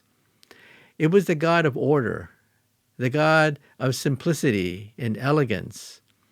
And he once said that he's like a child entering this huge library. And this child is awestruck at the power and the enormity of this library called the universe. And all he could do was take the first volume, first chapter, first line, and read a few lines. So he was awestruck by this. And he said, was it all an accident? And he thought, no, it could not have been an accident. Do you think about like how it, I mean, we talk about the Big Bang and everything and like, oh, that's how something began, but there's potentially unlimited galaxies out there. There are, I mean, within our own galaxy, we're talking about unlimited multiverses. It is a number that is quite literally infinite. Do you ever think about like where all of that came from? Well, yeah, that's what I do for a living because, of course, what we do is we run the videotape backwards. We can run the videotape forwards, but what's more interesting is when you run the videotape backwards, you begin to realize that the universe becomes simpler. In other words, the universe today is quite complicated. We have neutrons, protons, chemical elements, so on and so forth, because it's old. That's why it's so complex. It's old. But when you go backward, turn the radio dial backward, things become simpler and simpler. Atoms combine with each other to form subatomic particles. They in turn combine to form a superparticle at the beginning of time itself. And then the question is, what set off the bang? That's what we do for a living. We have the Big Bang Theory up to the point where the universe is going to explode. And then the next question is, why did it explode? We think it was a quantum event, okay? That there's a certain probability that it didn't explode, but there's a certain probability that it would explode. And we are here because we are in the universe which decided to explode. That's why we're here today. But could that just be scratching the surface in the sense that, like, yes, you're thinking about where everything came from, but above that, couldn't there have been infinitesimal Big Bangs and universes to already exist, and therefore we don't even know, we can't even possibly fathom or concept where the steps began? Well, yeah, we can't. This is all theory we're talking about, right? I like to look at it this way. Let's take a glass of water and heat it up, and it turns into steam. It starts to boil. And let's take steam now and put it in an oven and heat that up. And eventually the steam begins to split apart into oxygen and hydrogen. Let's keep on cranking up the heat. And then the atoms then begin to disintegrate into electrons and protons. Let's crank that up and just keep on cranking it up. At a certain point, what happens is bubbles form. These bubbles are baby universes. And these bubbles then can expand and to create a universe of their own. These bubbles are wormholes. They're gateways to other alternative universes. So just by boiling a glass of water, heating it up to the Planck energy, which is 10 to the 19 billion electron volts, heating up to the Planck energy, that is the energy at which space becomes unstable. Even space itself becomes unstable. Bubbles form. And what are these bubbles? Baby universes. These are baby universes. And it means that at some point, maybe we can create our own baby universe. Believe it or not, I have friends of mine, physicists at reputable universities, who've done the calculation. What would it take to become God, to create your own baby universe? And of course, the number is quite fantastic, so don't think that you're going to become God anytime soon. Right. But it's something that we physicists think about. We think about these things. So heavy. It's just really like, to me, I think a lot of my life, you know, I was just focused on the next thing and trying to do my best at whatever I was putting my mind to. And there's something about when you're a few years out of college, and I've heard this from a lot of other people. That's why I say it, because I did personally experience this. You do start to think about, well, like, what is there? You know, what is, maybe you think about your mortality a little bit. You think about the planet and where we are on this whole speck of stuff. But a thought that had probably come into my head as a kid that I would run away from, that now I run head first into is, you know, what is the concept of nothing? And when I'm thinking about meaning, I constantly think of, like, what would it mean for there to be no space whatsoever?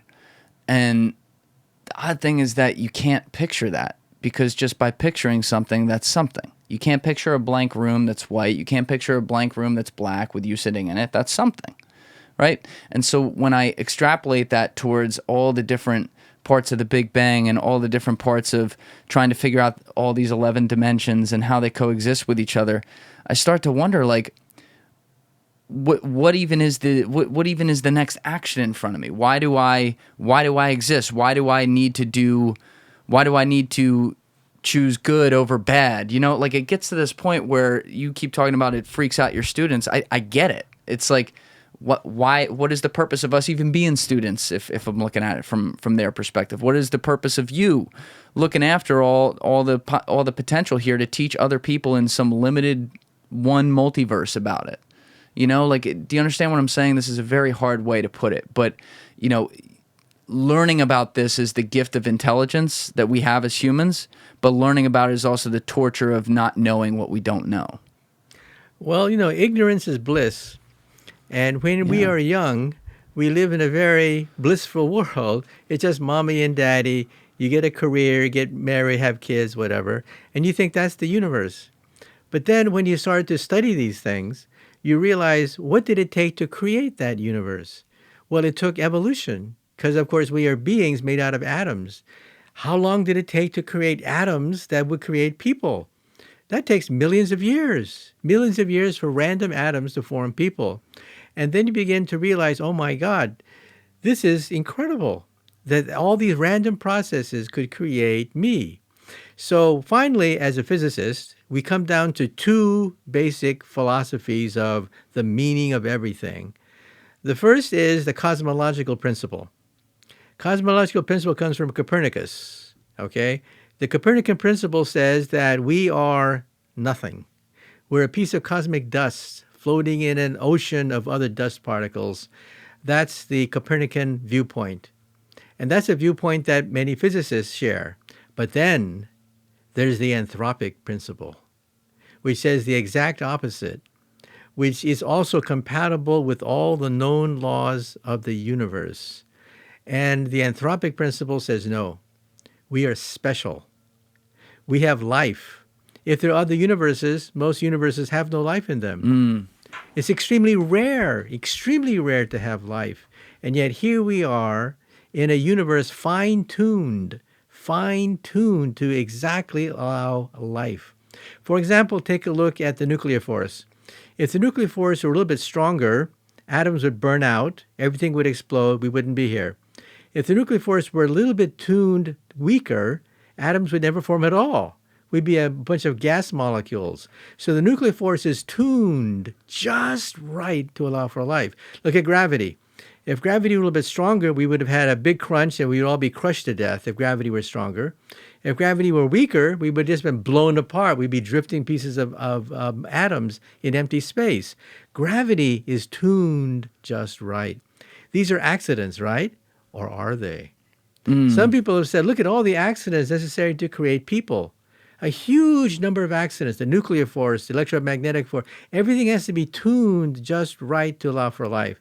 That's called the anthropic principle, which is also compatible with all the known laws of physics. So take your pick.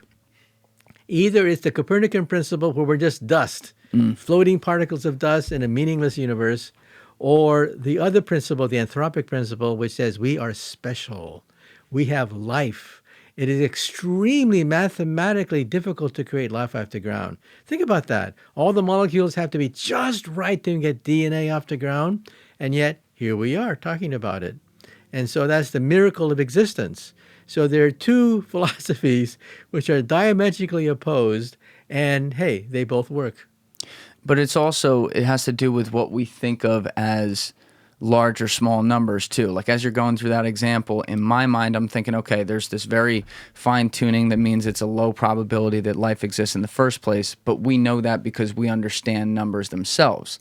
If numbers themselves that we think are big, like I'll say a number that sounds enormous to me, right? Like 10 trillion or something like that. If in the context of all these different multiverses and potential universi, is it universi or universes? I guess universes. Okay, universes out there. Who's to say that's not a microscopic number? So therefore we start getting to the idea of like, well, how much life is there? Because now we can at least like additively like put it out there if we start to be able to have a way to figure that out across different galaxies.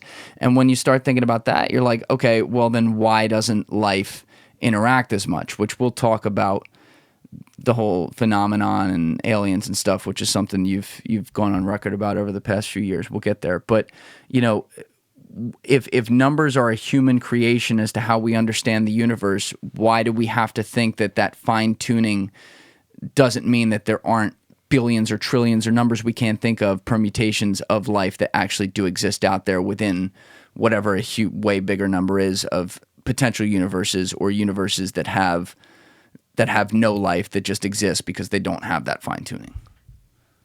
The answer is yes. Next question. What's the next question now? I mean, that was a lot right there. I had to really do a lot of thinking. What do you mean, yes? Well, Einstein once asked the question, did the universe have a choice? Is it unique? In other words, the laws of physics are pretty stringent. You just can't create nonsense and have it mathematically consistent. A Newtonian universe is rather ingeniously mathematically consistent up to a point, okay? So universes, you can create universes in an afternoon, but most of them are unstable. Most of them fall apart. Most of them don't work. Our universe is stable. It works. Everything fits together. The universe is over 13 billion years old, and in 13 billion years, we've seen no contradiction. The laws are the laws. It's a universe that seems to work. So Einstein said, did God have a choice? Could he have created the universe in a different way? Okay?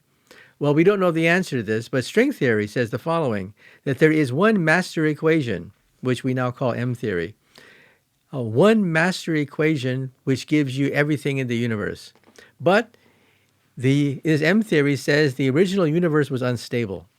Bubbles began to form. And these bubbles are baby universes. And one of these baby universes exploded to create our universe. But how many possible universes are there that satisfy this one equation? Perhaps an infinite number. There's a multiverse of universes. So this is the picture. One equation, one theory, with how many solutions? A multiverse of solutions. And that's why we have all these different possible universes that are consequences of string theory. Now, some people say that's a weakness. That's the weakness of string theory, that it doesn't say that our universe is this one. It's just this one, not that one. It's just this universe. Well, what can I say? That's the theory. The theory says there are many, many possibilities as solutions, but there's one master equation, M theory, which gives you the whole shooting match. And you think M theory is basically the theory of everything. So how do you prove that, though? Well, the bottom line is you have to experimentally show hard data which shows that this is the correct theory. And there are several ways that may be possible. One way is to look at dark matter. What is the universe made of? The universe is not mainly made out of ordinary matter. It's invisible matter called dark matter. And dark matter is necessary because it holds the Milky Way galaxy together. Without M theory, we'd all be flying out into outer space. But one of the leading theories of dark matter is what is called the photino. And the photino is a higher vibration of the string. So in other words, what is this mysterious invisible matter called dark matter that everyone freaks out when they first hear about it? We think it's nothing but the next octave of a vibrating string. And how many octaves are there? An infinite number of octaves. How many octaves are there on a violin string? An infinite number. Get used to it. If I put my finger in like water, though, for example, and I move it around, right? Like it appears to be consistent in the sense that I'd put it in here. Well, I'll do it right now because I don't drink out of this right here. I move it in there, and then suddenly when I move it here, it looks like I'm just moving along the edge of the water. But as I do that, I technically do displace particles that are operating in my way at, micro size. So it's almost like, the way I understand it, and I might be wrong about this, is that you're essentially, for a split microsecond or whatever, touching air and then it retouches water as it readjusts. Am I totally off base when I say that's kind of where you're getting at, where the dark matter, like what the meaning of that is? No. It just means that if you vibrate your finger faster, it creates higher vibrations within the surface of the water, and dark matter would be a higher vibration. Okay. So in music, everything is a vibration, but there are higher octaves, and we think that dark matter is just nothing but the next octave of a string. Mm. And when you calculate its properties, bingo, it's invisible. And so it has a logical mathematical justification that the properties of the next vibration of the string look very much like dark matter. Do you think that there are existing, well, maybe that's not the way to say it. Since we're talking about infinitesimal universes and everything, if we are not by chance and by probability the most advanced civilization that exists, and it's fair to say we probably aren't, but the other one could be trillions of universes away, do you think that there is the potential that a civilization has figured out from some other galaxy how to become a third-tier civilization and potentially visit us? Yeah, sometimes I wonder what happens on the other side of the Milky Way galaxy. Is there a young scientist there on the other side of the Milky Way writing down the exact same equations that I'm writing down, but in a different language? And I realize that if this is a theory of everything, it's probably unique, in which case throughout the galaxy, many, many civilizations will come across this. And of what use is this equation? This equation takes us beyond Einstein. Einstein's theory is ambivalent on the question of whether or not wormholes can actually exist, whether or not you can build a time machine, whether or not you can zip across the galaxy instantly. Einstein's equations do not have a definitive yes or no on that question. String theory would.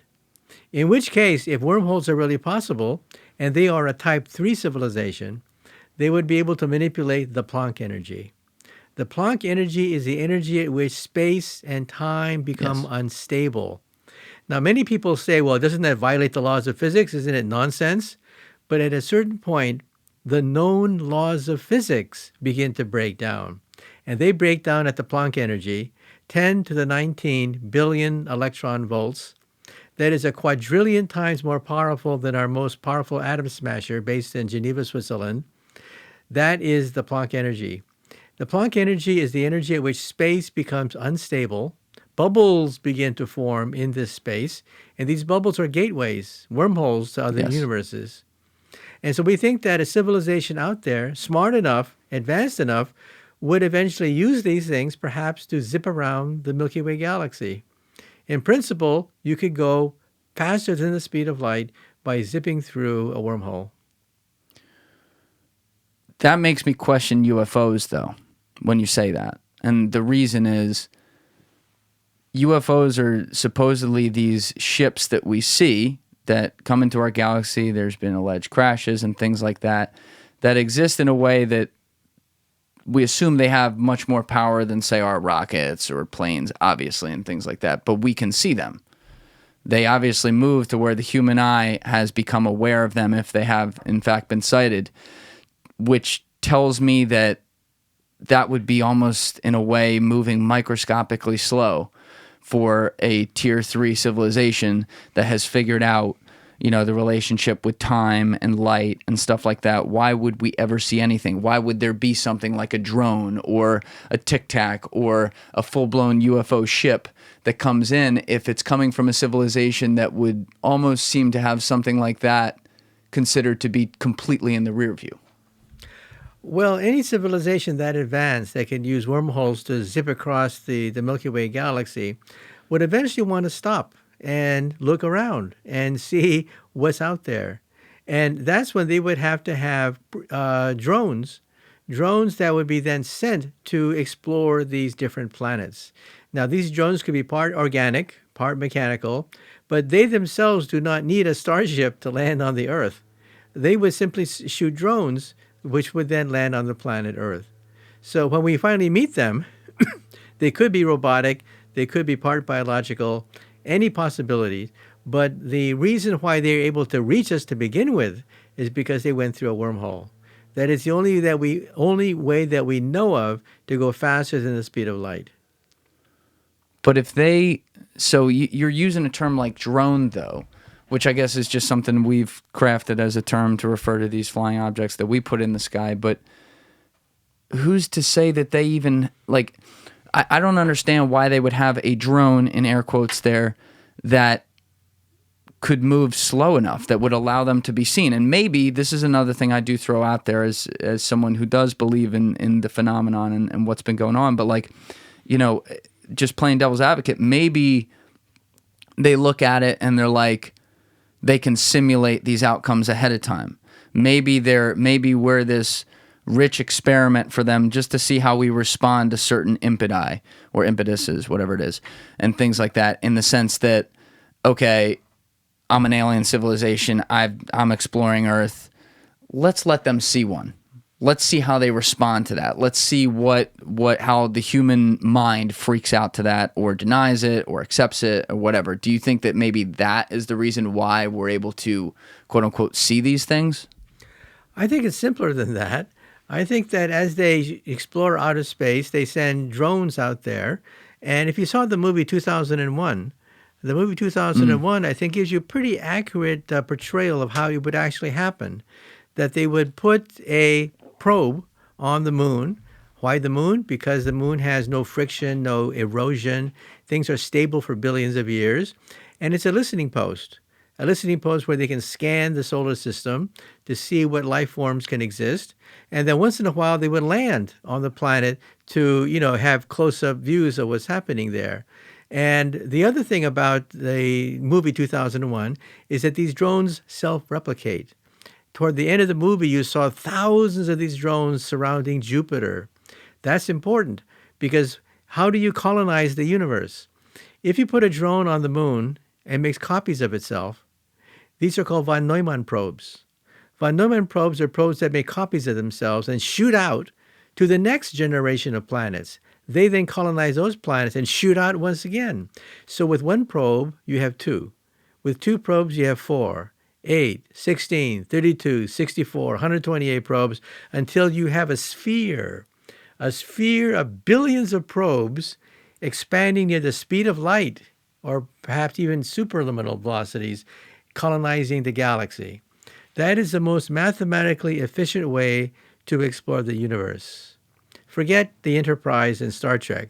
The Enterprise goes from hopping from planet to planet to planet. That is the most inefficient way to explore the galaxy. The most efficient way to explore the galaxy was von Neumann probes that land on moons, make copies of themselves, they shoot out. And where have you seen that before? That's a virus. That's exactly what viruses do. Viruses land on a cell, hijack the machinery, create copies of themselves that shoot out, that make more copies of themselves. That's the most mathematically efficient way to colonize the Milky Way galaxy. And that's what an advanced civilization would do, because you only have to make the first probe. Once you make the first probe, like a virus, it just self-replicates all by itself. Okay? That is the most efficient way to conquer the galaxy. And why haven't they looked at it as a foreign object in this way? Why haven't they looked to, like, destroy us that we know of, like, overtly? Well, if you're going down a country road and you see a squirrel, do you go down to the squirrel and say, I'm gonna torture you, I'm gonna skin you, I'm gonna put you on a roaster at home? Or you simply try to talk to it. And after a while, you get kind of bored because the squirrel doesn't talk back to you, and you just simply keep on going. So I would imagine that to them, we're nothing but but forest animals, squirrels, mice, rabbits. And they initially want to make contact with us, but eventually they get bored because what do we have to offer them? Rap music? I mean, what are we going to use to entice these aliens to give us their advanced technology? No. The danger is that we could be in their way. That's the real danger. Because if we're in their way, what do we do when animals are in our way? We remove them. Right. We colonize it. We put a shopping mall. Put a shopping mall where the forest used to be. That is a real danger because they may not want to conquer us because what do we have to offer? Gold, silver? No, we have nothing to offer them, okay? So they would pretty much leave us alone. If they wanted gold or minerals and stuff like that, they can go to Mars, which is uninhabited, we think, and has plenty of minerals. And so if they need materials, there are other planets to plunder than Earth. So I think for the most part, they would consider us a curiosity, analyze us with drones, and leave us alone. And that's exactly what we see now. Is there a physical explanation or a physics-related explanation to determine if it's possible that they could have figured out invisibility? Well, we will have invisibility in the coming decades. Well, please do tell. This is news to me. Yeah, these are called metamaterials. Okay. And metamaterials allow you to have an index of refraction, which governs the bending of light, and have negative index of refraction. And they already exist for microwaves, not visible, but for microwave frequencies, we can make objects disappear. In fact, they're videotaped. Google it, metamaterials. And you'll see videotapes of objects disappearing under microwaves. Now, of course, microwaves is not visible frequency. That's what we want. We want invisibility in the visible frequency range. But for metamaterials, you can actually get objects to disappear under microwave radiation. The next jump that the military wants to do, of course, is to use metamaterials in the optical frequency range. And we can't do that yet. Sorry about that. Yeah, I'm pulling it up. I'm trying to pull this up on Google right now. I don't see any. It's behind you on the screen there. But I don't know if I see any videos. Yeah, they're videotapes showing waves of microwaves hitting metamaterials, bending in the wrong direction, okay, with a negative index of refraction, and it becomes invisible to microwaves. I do have a video now. I'll put that in the corner of the screen for people. It's from the Financial Times. It looks like they have a simulation of that. So the answer for us is even yes, somewhat soon. And so the answer for other civilizations is most certainly yes if they're more advanced. So hypothetically speaking, they could be here right now walking among us. That's right. And how would we even know that they exist? If they're avatars, avatars would be designed to look just like us. If they're that advanced, they can obviously create germ cells to then grow copies of ourselves in their laboratory. And so we could even walk among them and not even know that we're being visited by aliens from outer space. I mean, that's how we would do it. Yeah. If we were to go into outer space and meet a civilization that's kind of paranoid and still primitive and would go to war over the idea that there are foreign aliens from outer space on their planet, what would you do? You would probably clone yourself or create an avatar to walk among us, and you'd never know the difference. And by the way, these flying saucers, what do they have that is astounding from our point of view? We have videotapes of them. We can analyze them frame by frame now. And if these videotapes are true, it means they can go up to Mach 20 times the speed of sound. And Mach 5 is very easy for them. They could go faster than many of our missiles, except, of course, some of our drones can, in fact, go to Mach 20. And they can also go underwater. Our drones can't do that. Our drones cannot fly in the air and then all of a sudden go underwater. It sounds like you're talking, I just want to make sure I'm following the right one. It sounds like specifically you're talking about like what David Fravor saw from the Nimitz and everything with the Tic Tac. That's one of the several ones that were seen by the United States Navy off the coast of California. And it shows that if they really are traveling at Mach 20, and if they can zigzag, like we see in the videos, it means that they can withstand G-forces of several hundred. several hundred times the force of gravity, which would crush the bones of most organisms on the planet Earth. And there they are, executing these motions, flying underwater, flying in the air, going up to Mach 20. And we now have videotapes. It's just not somebody saying, Martha, Martha, look, I see something in outer space now. No, we're looking at frame by frame, analyzing the videotapes. Now, the videotapes can also lie, so we have to be careful. There's something called the parallax effect, where if you don't know the distance to an object that slowly moves across the video screen could be moving very, very fast from a large distance. So parallax can fool you. So we have to make sure that we know the distance between the eye and the object we are looking at. Is there any reason to believe that an organization like DARPA, or in coordination with other intelligence agencies like the CIA, NSA, whatever, could be in possession, or other countries and their organizations could be in possession of technology like this that we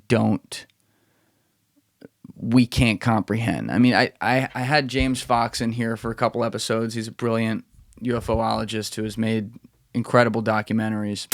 It almost seems like they're watching us like a god a little bit, if this is the case, to make sure we don't destroy ourselves. So I interviewed a number of eyewitnesses regarding that aspect of the phenomenon, and that is particularly during the Cold War, the height of the Cold War. They are witnessed in Russia and all scattered across the United States. And this launch control officer, Robert Salas, I'll never forget this. He said, well, James, the message I got when they shut our nukes off, it's almost like they were taking matches out of the hands of a baby. And essentially, when he was bringing up like the Nimitz example for that one with the Tic Tac, and we were we're watching the video on the radar detector, and it's clearly doing things that we can't. My thought did go to like, well, we know they hold a lot of this technology back before they give it to us. That's demonstrated over time. You can even look at Google. They've announced, at least, or said publicly, that they had their first somewhat self-driving car in 2006, and we still don't even have them on the road. So I start to think like, well, that's a company. What about like the government and what they could have? Is there something that you could look to? Because I would imagine you're somebody who talks to, I mean, you got to be somebody who talks to some of the most talented minds in the world all the time. Is there some way to be able to say, yeah, they could have something working on top secret type endeavors that does these physical things that you just pointed out? Well, I get emails from people saying that they've seen flying saucers. So I have a word of advice. The next time you encounter a flying saucer and are kidnapped, for God's sake, steal something. I don't care whether it's an alien pen, an alien paperweight. Steal something. Because then afterwards you have bragging rights. And afterwards, you can say, aha, I have proof, tangible evidence. Because all we have is hearsay and a few videotapes. Hearsay, well, who knows if hearsay is correct? Maybe you were drunk that day. Who knows? Videotapes, yeah, but you got to worry about parallax effects. Because, of course, you're looking at a two-dimensional compressed screen. You cannot judge distances very well using videotapes. So you have to be careful with that. But hard, concrete evidence, that could nail it to the wall. An alien chip, an alien piece of hardware, an alien metallurgy, that would just settle the debate. We wouldn't be here talking about it if somebody would simply steal one of the things that they see in the flying saucer when they're kidnapped. But what if they simulate that ahead of time? What if, because if they want, like my thought is, if the aliens are seen, it is probably some sort of reverse psychology where they want to be seen. Because, I mean, we're sitting here talking about invisibility a few minutes ago, like we're going to be able to do it. Of course, we know then that these advanced civilizations, tier 3 type civilizations, could do whatever the hell they want. So if they're seen, it's like they're fucking with us a little bit. And they're like, aha, look at us. Yeah, you got us. And I don't know why, if it's a part of an experiment on their end to be like, ooh, let's see how they react, like I was talking about a little bit ago. Perhaps part of that calculation is, well, we're going to do it in a way in which we make sure that the physical evidence is never seen. Meaning there is no ability to steal something when someone's in the moment being abducted by an alien or something like that. Well, let's back up a little bit. Okay. And first of all, ask what can the aliens do? What do they look like? What are their capabilities and stuff like that, right? Take a look at evolution of life on the Earth. How come we came out the way we did? We have 3 attributes that we think is common to all intelligent life in the universe. First, some kind of hand, some kind of manipulating the environment claw, some kind of tentacle, a way to manipulate the environment. That's number 1, okay? Number 2 is eyesight, some way to scan the environment and understand distance so that you can then hunt and whatever. Stereo vision, the vision of a hunter. We have stereo vision. Rabbits do not. That's why rabbits have to worry about the fox, because the fox does have stereo vision. The rabbit just has to run. The fox has stealth, can hide, can ambush, because it has stereo vision. We have stereo vision. We're hunters. We are not like rabbits with eyes to the side of our face, okay? And third, language, because you want to make sure that the next generation has benefit of the lessons that you learned in your generation. So you want to have a language of some sort to hand down information. These 3 things. Now ask yourself a simple question. How many animals on Earth have all 3? Just us. We're the only ones. Now, apes come close, but their language is rather primitive. They have maybe a vocabulary of maybe 50 words tops, okay? And they have a grappling instrument, but the opposable thumb is rather crude. It's not well developed, the hand of a ape or a monkey. And so you begin to realize that we're kind of rare on the planet Earth. So in outer space, we expect aliens to have some kind of claw, tentacle, manipulating device, some kind of stereo vision of some sort to scan the environment, and some way to hand down information from generation to generation. Other than that, anything goes. Now, let's say they land on the Earth.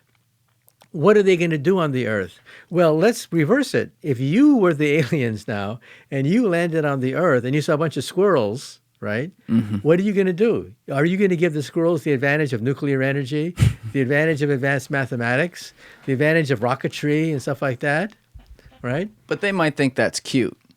They might think that's nothing. Yeah. They probably do. So if they give us a little piece of their technology, right, like a candy bar of some sort, oh, these squirrels have never tasted candy bars before, right? If they have an experience with advanced technology, it's a game. It's nothing but they're playing with us. Yes. Right? So I think for the most part, they'll leave us alone. Because what do we have to offer? Gold? No, gold is useless to them. Right. They can manufacture, they can plunder as many planets as they want. So what do we have that they would want? There's nothing. We're a curiosity to them. They would interact with us because they're curious about us. They want to know the limits of what we can do. But for the most part, they'll leave us alone. Except, of course, to be seen. And they would, of course, not want to be seen by tourists taking pictures and interfering with their work. So they would want to have bases a little bit away from civilization because they don't want to be bothered.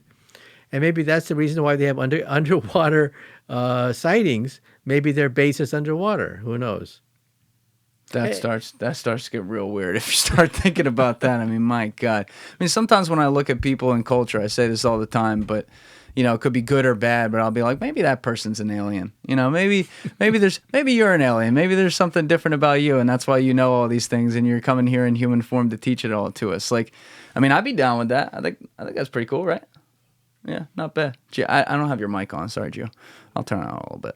But as far as figuring out where we stand right now with the evidence itself and how real it is very interesting to me that this seems to be something that you hadn't discussed a ton until recent years. So what really made you change your mind besides maybe seeing the Nimitz video? I guess that was from 2005, but they didn't release it till 2017. Was that the main catalyst, or are you thinking about something deeper about the meaning here? Well, I'm a physicist, and we go where the data goes. And if the data goes in the direction of hearsay and people saying they saw something and so on and so forth, yeah, that goes to a certain point. Maybe they're correct, but maybe they're incorrect too, right? So that's where we were up to now. The data has been inconclusive. Now we have tons of videotapes coming out of the military. Most of them, of course, still with weather balloons and atmospheric phenomenon, but a handful of them that seem to defy most explanations. And so I think we have to be open to the idea that they could be from outer space. We have to be open to that idea. That is an option that's on the table. Of the things that you have seen in looking at this, what percentage confident are you that they're from outer space? Well, I think it's too early to say because there's no smoking gun yet. That's what we want. Like I said, an alien ship, an alien piece of hardware, an alien Coke bottle. There's a Harvard astronomer who says that maybe the aliens left Coke bottles behind. We think that they're going to leave advanced chips and technology behind, but what happens if they leave garbage behind? That's good enough. A piece of alien garbage will be enough to clinch it, right? So far, we see no evidence of advanced technology or byproducts of advanced technology like garbage coming from these alien sightings. Like, for example, it's possible to show hieroglyphics in ancient aliens of people with headdresses that look like helmets, okay? Well, that's tantalizing, but it's not the smoking gun, okay? We want something that is testable, measurable, falsifiable. That's the bottom line. Testable, measurable, falsifiable. We don't have that yet. We're getting close, which I think is a good sign because now the military has given us videotapes that we can analyze frame by frame to see whether or not they adhere to our known laws of physics. And you've also, I think, said on the record at some point that the Pentagon has hundreds of hours of tapes of UFOs. Have you personally seen any of those? No, they're classified. But, for example, it's been known that in one sighting, they saw flying saucers in the sky, and this went on for days. For days, they saw these things flying in the sky. And so that's why I'm saying that there's lots of videotapes that we have yet to see. And we're just waiting and seeing as more and more tapes get declassified. Yeah, I don't know if there's some sort of rhyme or reason to it, but I do think about like the limited hangout idea of all this. Like suddenly you saw this go mainstream in 2017 with the bombshell report in the New York Times, and now over the past few years it's gained more traction, more people are talking about it. But I kind of wonder if the people who are working on this at the government and then the people they bring in from the outside to effectively become the government to work with them are even in contact with other governments maybe around the world, and they're at some level, at some governmental level, whether it's just us or multiple governments in tandem. I kind of wonder if these UFO revelations that we're hearing are more to distract from a way bigger deal. Perhaps there is data. I'll throw a random one out there. I have no evidence for it, but I'm just going to say it like as far as like a possibility. Let's say that they knew for a fact that aliens are walking among us, quite literally. They are appearing as people, but they're not people. They could be avatars, for example. Avatars would walk among us. And we wouldn't know that they're not a real person. That was the basis of the movie, if you saw it. I mean, they're just like the aliens. And they were introduced because the aliens would freak out if, of course, aliens from outer space landed on them. So they create avatars that look just like the native avatars. But would that, if a doctor opened up the body of an avatar? It would be identical because you could have a sperm and egg generate a baby that would grow up. And, of course, you would train them to become avatars that are in the service of humans. But they would be genetically identical to the people on the home planet, and they would be trained to walk among us. So this is a technology that even we could do. We could use sperm and egg to generate a new generation of aliens that we would observe with our avatars. We could do this today. And therefore, the aliens from outer space, if they land on the Earth, they certainly would have the option of creating beings just like us, genetically just like us, except, of course, their memory circuits are those from an alien civilization. Their allegiance is to the aliens. So again, I asked then, because I didn't finish making the point here to get your thoughts, but like, is this revelation, do you think there is a a possibility, at least, that these revelations are cover for way bigger revelations, like something like that? Possible, but you have to be more specific. I'm a scientist. We go where the data goes. No matter if the data seems to go in an outrageous direction, we have to go that way because that's where the data is going. You know, Carl Sagan, the astronomer, was a guy that was very level-headed about a lot of things, did not believe in a lot of nonsense. But there's a chapter in his book where he talked about ancient aliens, that if an alien civilization were to land on the Earth while we were still in a very primitive tribal stage, how would we react to them? We would think they're messengers from the gods. Okay? And he was a reputable astronomer saying that, yes, maybe there's a record, but it's not decidable. It's not the smoking gun. It's just a possibility. And how would we know to recognize it too? Like, we think that's easy in the internet age, but maybe it's not. I mean, like, you had the Aztec civilization where the conquistadors came in. Was that Cortes? I think that was Cortes. Yeah. And they were able to, the conquistadors ransacked the Aztecs because the Aztecs thought that Cortes was like a god, like they couldn't recognize it. Now, this is new world at the time. There's no internet, there's no mass communication and things like that. But point being, human nature does reflect itself in new ways as things move forward. They didn't recognize what Cortes was, so how maybe we might look at other things that could be alien, but they're not. They're our own kind here. That's kind of a convoluted way of putting it, but you see what I'm saying. Well, there is something called the METI project, which I don't think is a good idea. The METI project, well, first of all, the SETI project is to simply listen in and eavesdrop on alien conversations in outer space. Reputable physicists are working on the SETI project. The METI project is to actively reach out to the aliens and say, we are here. This is our coordinates. This is our level of technology. Come visit us. I think that's a very bad idea. Because look at what happened when Cortes met the Aztecs. Cortes had the horse. Aztecs did not have a horse. Cortes had gunpowder. The Aztecs did not have gunpowder. Cortes had steel weapons. The Aztecs did not have steel weapons. Cortes had a written language. The Aztecs had a pictorial language, not a written language. And of course, Cortes and his men eventually would bring smallpox. So it was an uneven match. The Aztecs were basically Stone Age, while here we have Cortes coming in with steel, horses, gunpowder, navigation devices. It was no match. And just in a few months, much of the Aztec civilization was destroyed. Okay. Now, personally, I think that the aliens in outer space are probably peaceful. They've had millions of years to work out their sectarian racial differences. So I think for the most part, they would explore outer space out of curiosity and for energy resources. But they would pretty much leave us alone. I mean, that's my personal point of view, that they're probably out there because the universe is so big. I mean, we have 100 billion stars in the Milky Way galaxy, and we now know on average how many stars have planets going around them. On average, every single star has a planet going around it, on average. So we know that the galaxy is teeming with planets, and we think that water is going to be common throughout some of these planets, in which case life could be formed. In fact, even within our solar system, Mars does not look like a very good possibility for life, but now we're looking at Europa and the moons of Jupiter and Saturn, like Enceladus.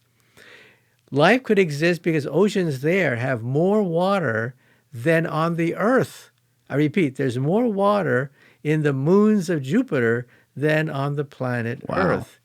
So in other words, and since there's so many Jupiters and so many satellites going around Jupiter, it could be that life in the galaxy could be aquatic. Aquatic life could be the dominant life form in Makes the sense. universe. Yeah. So we're going to have to then revise our thinking just within our own backyard. We see no life on Mars, but we see the potential for life on Europa, Enceladus, the other Jovian moons, for example, and the Saturnian moons. It's making me think, too, when you bring up the presence of so much water on these different planets. You've said before, I think this was in your book, you talked about, in Quantum Supremacy, about how in the future we're going to power the world using water, using hydrogen. So hypothetically, if we're looking at, now Jupiter's not a good example because that's within our galaxy, like we understand what that is. But if you're looking at other planets, couldn't they be way farther ahead because they have figured out completely how to do everything just with the presence of water alone? Forget even the star? Well, in terms of time, it only took us a few hundred years to go from a feudal age into the modern technological age. Just a few hundred years. Right. So I think in outer space, the aliens, if they follow the same trajectory, would already be reaching out to technologies that use electronics, for example. Now, there is a disadvantage being aquatic, and that is electricity short circuits. Electricity short circuits underwater. And so the alien civilizations that exist on aquatic environments, like Europa, a moon of Jupiter, for example, would have to be careful that when they start to experiment with electricity, it would have to be over the ice rather than under the ice, because their devices would short circuit as a consequence. But that's just a temporary impediment. If they're advanced, they'll eventually learn how to go above the ice and create electronics.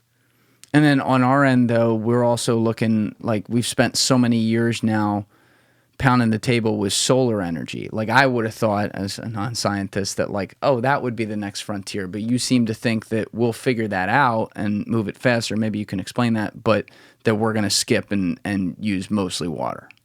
Well, fusion power uses hydrogen, and the most plentiful source of hydrogen is in the oceans. And so the fuel for fusion plants could be in the oceans.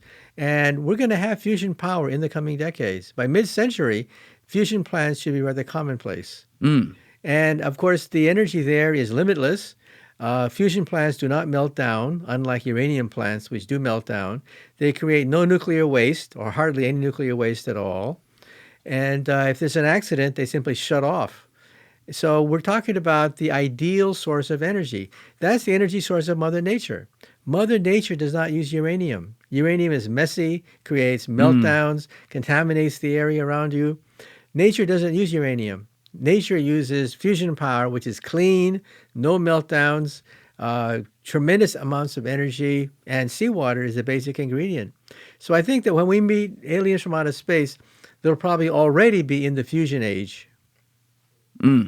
Well, what about batteries here, too? Because in order to do all the stuff that we've done to this point since the last Industrial Revolution and building out towards what is going to be the quantum revolution, I guess, like, it seems to me that we are so limited. Like, my phone, if it's on for 14 hours, is dead, right? We've had iPhones now for a while, and yet the batteries have gotten better, but they still operate, I'm going to get above my pay grade here, but they still operate on lithium mostly, and there's not some sort of, like, God particle or something that can allow them to be self-sustaining and use solar energy or something like that. Like, as we move from a type 0 to a type 1 civilization, as you think we're doing, and we're in the last stretches of that, so to speak, over these next 100 years, how much do you think we're going to, how soon do you think we're going to figure out battery power and not have things be so, say, short-circuited? Well, first of all, many people in the 50s talked about the solar age, that in the coming decades, everything will be solar, clean, infinite, so on and so forth. It never arrived. It never came. Why? Because the weak link was not solar. The weak link was the battery. Batteries do not obey Moore's law. Moore's law is what drives the electronic revolution. We assume that everything obeys Moore's law. The battery is a chemical reaction, and we found it by trial and error. And that's where quantum computers can come in. Instead of trying different substances one by one in a petri dish, trying to get energy out of a dish, right? Why not use quantum computers to simulate hundreds, thousands of chemicals to see which ones can create a super battery? And so the automobile industry is very interested in this. They're investing money in quantum computers to find out if there's a magic substance besides lithium that can generate energy and drive the economy of the future. So quantum computers could be the missing link, giving us the ability to do chemistry in the memory of a computer.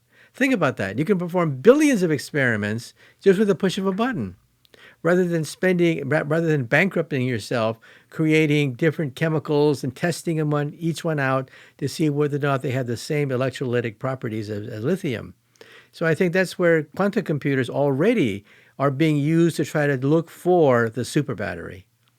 Well, I should have asked this earlier then. I don't know why I'm just thinking of this, but couldn't quantum computing basically simulate the beginning of time and potentially the existence of other civilizations?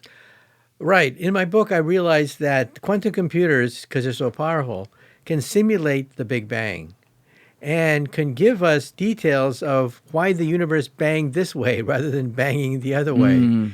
And so the quantum computers are powerful enough, we think, to answer many of the questions that cosmologists grapple with. Why did the universe bang in this way rather than banging in another way? And so, yeah, that's an application of quantum computers. Quantum computers are also being used in fusion plants. Fusion plants are very delicate because you have to squeeze hydrogen gas to enormous temperatures, and sometimes you get instabilities. Quantum computers can allow you to anticipate these instabilities. And so quantum computers may be a way to make sure that fusion plants operate correctly. So yet that's another example of the power of supercomputers, of quantum computers, which are more powerful than digital supercomputers. Yeah, because it's the thing I keep coming back to that you seem to be making clear is their ability to simulate everything allows us to have the answers before we try them, which we've even seen some of the power of simulation with this age, pre-quantum. So I can only imagine how powerful it would be with that. But does that mean that there's things that we're fighting over as a type 0 civilization right now, late stage type 0, that are actually pointless because they're going to be solved? I mean, in your book, you talk about the whole global warming and how we can use quantum to correct the climate and everything. And yet right now, that's such a difficult conversation publicly because either the two loudest people are the people who think the planet is ending tomorrow or the people who think no climate change exists, both of whom I think are wrong. But like, is quantum just going to come in and basically be like, all right, we don't care what you've been saying. Like, here's how you do it. This is what you do. Here's how to control the weather. Boom, we're done. Well, quantum computers can impact on global warming in several ways. First of all, they could make possible fusion plants. And fusion plants immediately have the potential of replacing oil and coal, and therefore solving much of the global warming problem right there in its tracks. That's one option, okay? The option probably by mid-century. The other option, though, is to create super batteries so that solar power is competitive, economically competitive with oil and coal. That's another possibility. The third possibility is that quantum computers are so powerful they can accurately simulate the atmosphere in a way that digital computers cannot. Digital computers take the Earth, chop up the Earth in cubes. In cubes, each cube is many miles long, simulate the atmosphere in a cube, and then put all these cubes together. That's how atmospheric computer programming is done. We chop up the atmosphere in cubes, we calculate the weather in each cube, marry them with all the other cubes around the Earth, and that's how weather prediction is done. However, each cube is many, many miles across because our supercomputers are not powerful enough to do what Mother Nature does. Mother Nature has cubes. These cubes are just 1 atom across, not hundreds of miles across. And so quantum computers can give you much more accurate simulation of the weather than digital computers. And that's yet another way that quantum computers can impact on global warming. So we know what we're talking about. We can make more accurate predictions of the future weather. How do you regulate this? If this comes 10 years from now and we have quantum power and the government has it, corporations have it, maybe some individuals have it, how do you decide? I mean, don't even just think just America or like an individual country. Like as a world, how do you be like, all right, China, you're not changing the weather today. It's Tuesday. It's our day. Like, how does this order work? What does it look like? Well, it'll have to be done one at a time. Okay. Take a look, for example, chatbots. Chatbots are causing a lot of sensation because many people have never seen them before. They simply seem to simulate human speech. They seem to be talking just like a human talks. But of course, that's the reason why, is because they cobble together passages from humans, and therefore, of course, they sound human, because that's what it's based upon, right? And then the question is, who regulates that? Nobody. We're going to have fact checkers. We're going to have checks on this. In other words, constitutionally, you cannot yell fire in a crowded theater. There are limits to free speech. Yes, you can go outside and denounce the president. Yes, the Constitution guarantees that. But if you yell fire in a crowded theater and people die as a consequence, that's where free speech ends. And so now we're at the point where chatbots can yell fire in a crowded theater. They can make up things. If teenagers can make up all sorts of garbage, then some of that stuff can be incorporated in a chatbot program, because the chatbots do not know right from wrong.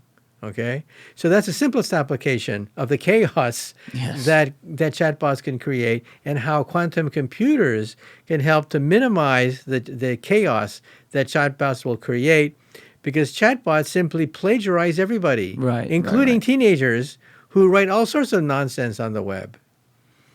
But still, like that's where it's, in this case, policing the quality of an AI, so to speak. But we still have a human problem, because human beings are the ones whose fingers are going to be on the other end of this. And so, like, even with AI, because honestly, like, quantum just seems to make, to me, in my mind, it makes AI just seem like a wave that exists from it. It's not, like, AI is not the main thing. Like, quantum's actually the thing I should be more worried about. And I like to have an optimistic view on things. I think the powers that we're laying out that this can have are incredible. But, like, still, I'm living in a world right now where I have some of the most prominent physicists in the world currently signing their name to a document that says, let's pause AI for 6 months because GPT came out. And now you're talking about a world maybe 10 years from now where we have this computational power in all these individual hands.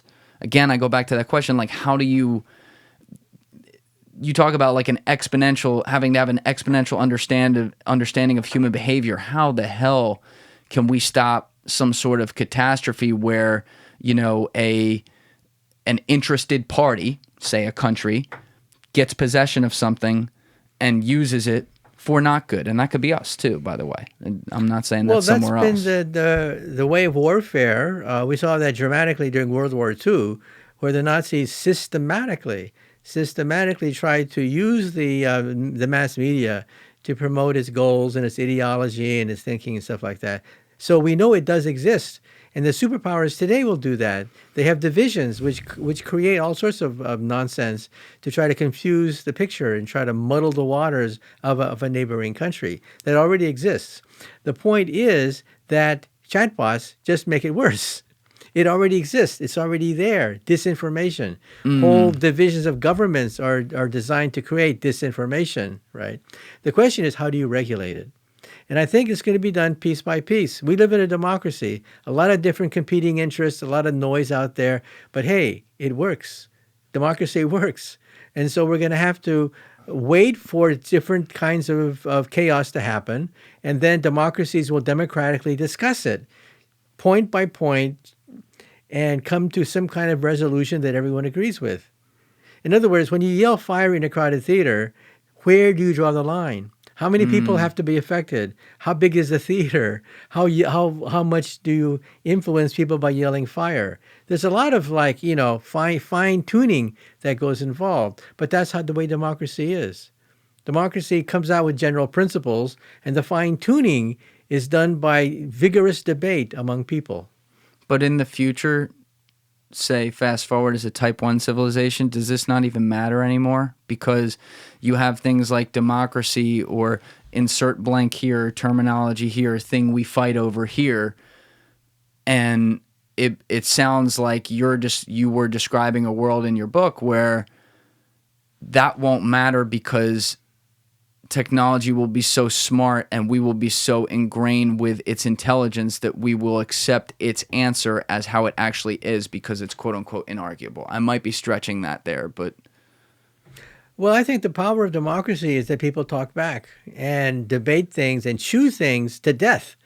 But, you know, as Winston Churchill said, democracy is worse than every system that's ever been tried except for one. So, in other words, the point is that it's messy. The lines have not been drawn.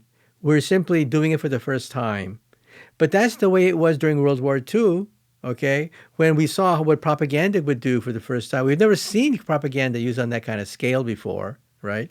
And, laws were passed as a consequence, and that's what's going to have to be done. People will have to discuss it, laws will have to be passed, and it's going to be messy. But that's what democracy is, messy. Yeah. And we're also talking about a growing population while all this is going on. And so there's all kinds of, that's another thing people debate all the time, like, oh, are we too populated and everything? But quantum is now this technology that could potentially lead to, as you were laying out earlier already, simulating some form of immortality because it's fixing some of those mistakes that happen within DNA. So if over the next 100 years we start figuring out how to live forever, quote unquote, which is a wild thing to think about, but doesn't that mean that we need to hurry up to become a type 2 civilization so that we can get people to other planets to be able to continue to survive so we don't overpopulate here? Well, I think the driving force to become a type 1, type 2 civilization, explore the galaxy, is the fact that the dinosaurs did not have a space program. And look what happened to them. They didn't know what hit them. Yeah. They got wiped out, right? And there are asteroids out there which can create a tremendous amount of damage. We don't monitor asteroids that are smaller than a football field, for example. Anything smaller than a football field goes right by our notice. And as a consequence, it's something that we have to think about as we go to the moon, Mars, and beyond, that we need an insurance policy. And that could be the exploration of outer space. So there's a selfish reason for wanting to go into outer space, not just for the beauty of it or the existential wonder of exploring the universe, but just self-preservation, because we may have to explore outer space. We have no choice, really. How's quantum going to change our space exploration, speaking of that? Because, it's so interesting that we were on this race to the moon in the 60s. We get there, and then maybe after another 20 years after that, it started to be like space was this thing people talked about less and less. And yet that's our galaxy right there. That's how we're supposed to move forward as a civilization. So what types of things are we going to be able to do with quantum that maybe helps us with our rocket propulsion or things like that? Well, in the short term, we're going to have chemical rockets. But in the longer term, we may have fusion rockets. And we may have rockets that are driven throughout the galaxy using fusion power. And the key to fusion may be quantum computers. Why don't we have fusion power now? We have the equations. We have the basic idea by compressing hydrogen to tens of millions of degrees. It's because of the instability of the gas. The gas is shaped like a donut.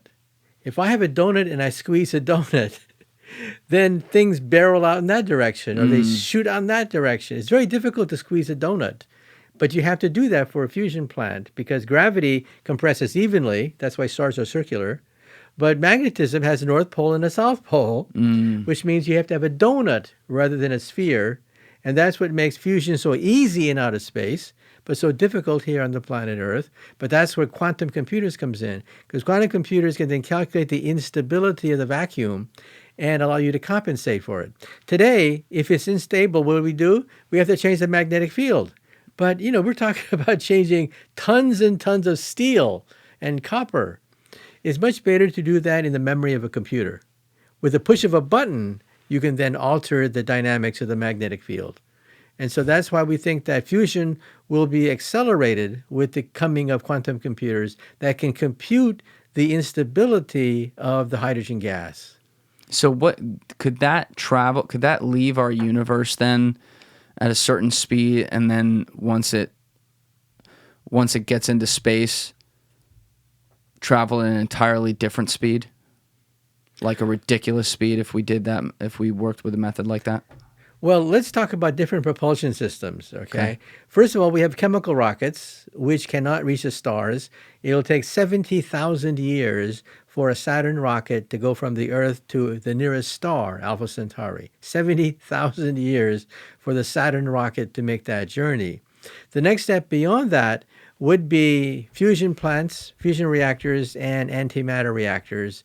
And antimatter is very rare, very expensive substance. One day we'll mass produce it, in which case we could have antimatter rockets. But there's also a third possibility, and that is ramjet fusion power.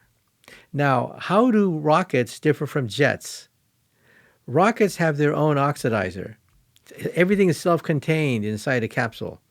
Jets have a scoop where they scoop up oxygen from the air. That's why jets are different from rockets, okay?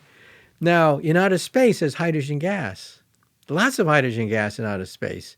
So if you have a scooper that can scoop up hydrogen gas and then burn it, you could run your rocket ship forever. These are called ramjet fusion engines.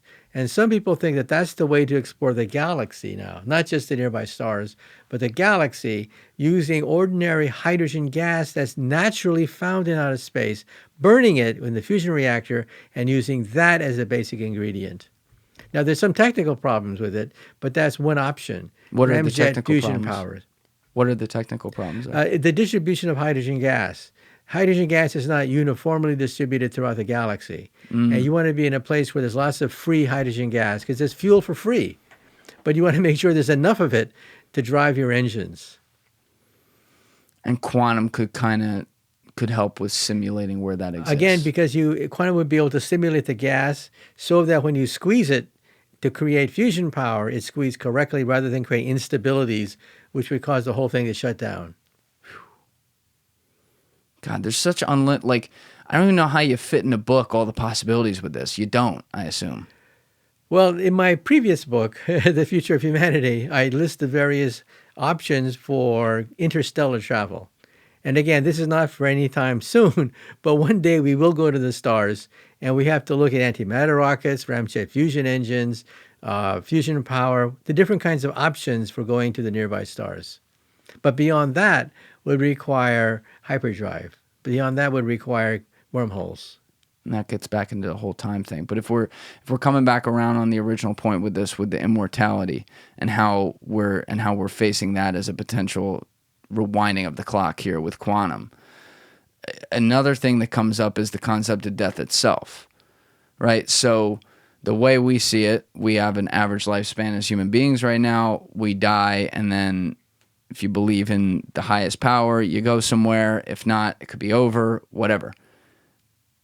Is there already an understanding, though, that like if we die right now, we don't really die and we may exist in another place and it's not necessarily heaven, it's some sort of parallel universe? And could quantum in some way simulate a way to figure this out?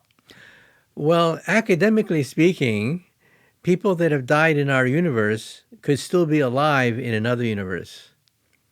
So just because you died in this universe doesn't mean that you are dead in all universes. In these other universes, you could still be quite alive, okay? And this gets back to what is called the Schrodinger cat problem, where the cat can either be dead and alive simultaneously. Is that when you put it in the box or whatever? Yeah. You take a cat, put it in a box, attach the cat to a gun, and the gun is attached to uranium. If uranium fires, it shoots the gun kills the cat is dead. But if the atom never decayed, then the gun never fired, then the cat is still alive. So how do we physicists describe the cat? We add the wave function of the cat plus the wave function of a dead cat, and we add them together. In other words, you are neither dead nor alive. You are both. Okay? Now, some people have a hard time getting their head around it. Yeah. But like I said before, get used to it. This is just the way the universe is. Okay? And so in that situation, you could be dead in one universe and alive in another. And then people ask me the final question, is Elvis Presley still alive in a parallel universe? And the answer is, technically, yes. Is he the same Elvis Presley? Well, he would be slightly different because he would have a different life history, depending upon when the universe is split. But for the most part, he would be Elvis. So do you think when we die, I'm putting words in your mouth right now, but do you think there is a probability when we die that we don't know it and we go on existing in some other universe where we are something different? Maybe in this universe, Elvis is a lawyer?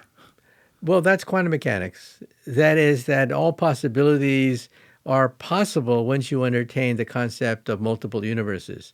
Now, again, you can't meet him. You cannot shake Elvis Presley's hand because he's decoherent from you. He vibrates at a different frequency than you, just like radio stations. Two radio stations don't collide. They vibrate at different frequencies, but they occupy the same space. So in other words, Elvis Presley would occupy the same space as you. He'd be in the same room as you, but you can't talk to him because you vibrate at a different frequency than his frequency. But whether this is true or not, we're continuing to fight death in our mortal life in this universe. So that's right. And like I said, we are looking at the possibility of extending the lifespan because we are beginning to understand the aging process. Okay. We didn't understand what aging was before. Okay. But now we're beginning to understand the whole process of aging, the buildup of mistakes. But the mistakes are all at the molecular level. And that's where the quantum computer comes in. The quantum computer lives in the molecular realm. That's what it does. It manipulates atoms. It manipulates molecules. And these molecules contain within it the secret of life or the secret of death. But also along the way, in addition to the mistakes that happen that cause what we see as physical aging, getting older, having wrinkles, and then eventually being old enough, and then if you're healthy the whole way, you die of old age. In the process, though, we see people die of disease. We see all types of afflictions that affect people, viruses, whatever. So when you're looking at, let's do some of the main ones here, like cancer or ALS or anything along those lines. Let's stay very high level. Can't quantum effectively find the cure for this stuff? Can't it simulate how bad cells interact with good cells at the molecular level and then fix it? Let's take a look at Alzheimer's disease. Okay, Alzheimer's disease is caused by amyloid proteins, which comes up the brain. But there's a paradox here. And the paradox is that some people have clear brains, but on autopsy, the brain is cluttered with amyloid proteins that should have gummed up the brain, but there they are acting normal. So in other words, it's not a one-to-one relationship between amyloid protein and Alzheimer's disease. Now, this was just a few years ago, we found out there are at least two varieties of amyloid protein. One spins clockwise in terms of its structure. The other spins counterclockwise. One of them apparently is associated with a debilitating disease, and the other is not. So in other words, if we can then screen out the bad amyloid protein, leave the good one there, you can in principle cure Alzheimer's disease. But how you distinguish between a thing that spins to the left and a thing that spins to the right, that's a molecular decision. We can then create quantum computers that can then manipulate these things so that we can weed out the wrong spin and leave the correct one there. So this is giving us a new way of looking at Alzheimer's disease, that it's molecular, that the reason why Alzheimer's disease gums up the brain is due to the structure of the molecule itself. And that's what quantum computers do.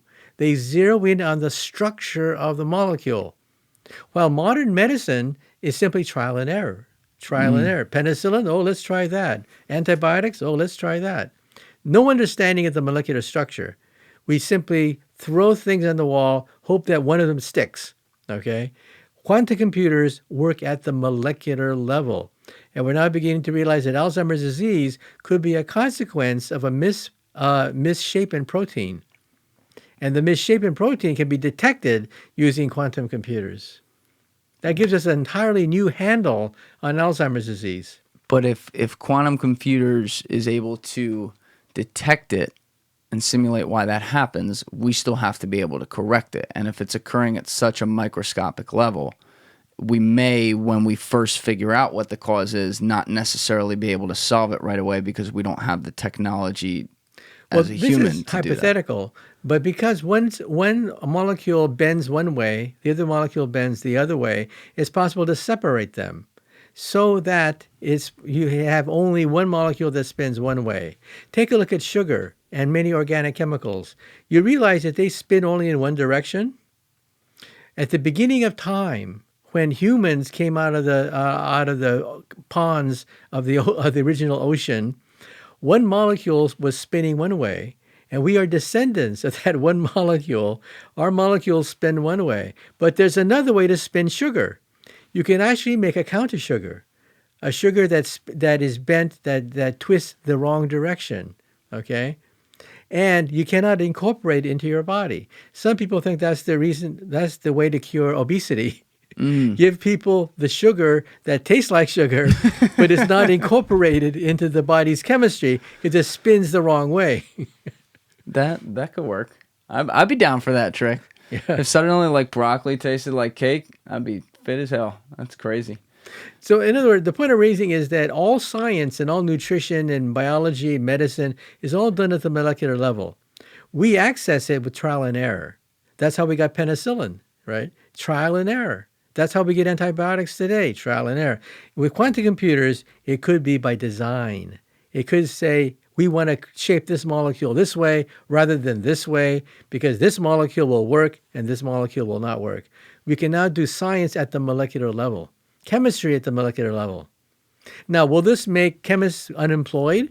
Well, as one scientist said, the people who are going to be unemployed are the chemists who do not use quantum computers. The chemists who will be employed will be those that do use quantum computers in their work. And that ties into the theme you talked about with eventually maybe 200 years from now merging with the machines. It's not the same thing, but like it's kind of like an evolutionary process towards that where we start to rely on it. And that makes all the sense in the world because, I mean, you don't go into a doctor's office today and not see them using computers, not using their iPhone. You know what I mean? Like and we always do we've that. been tinkering with our bodies ever since we came out of the forest. Tattoos, perfumes. We've been tinkering with who we are ever since we were in the forest to give ourselves, of course, evolutionary advantage by being more handsome, stronger, whatever.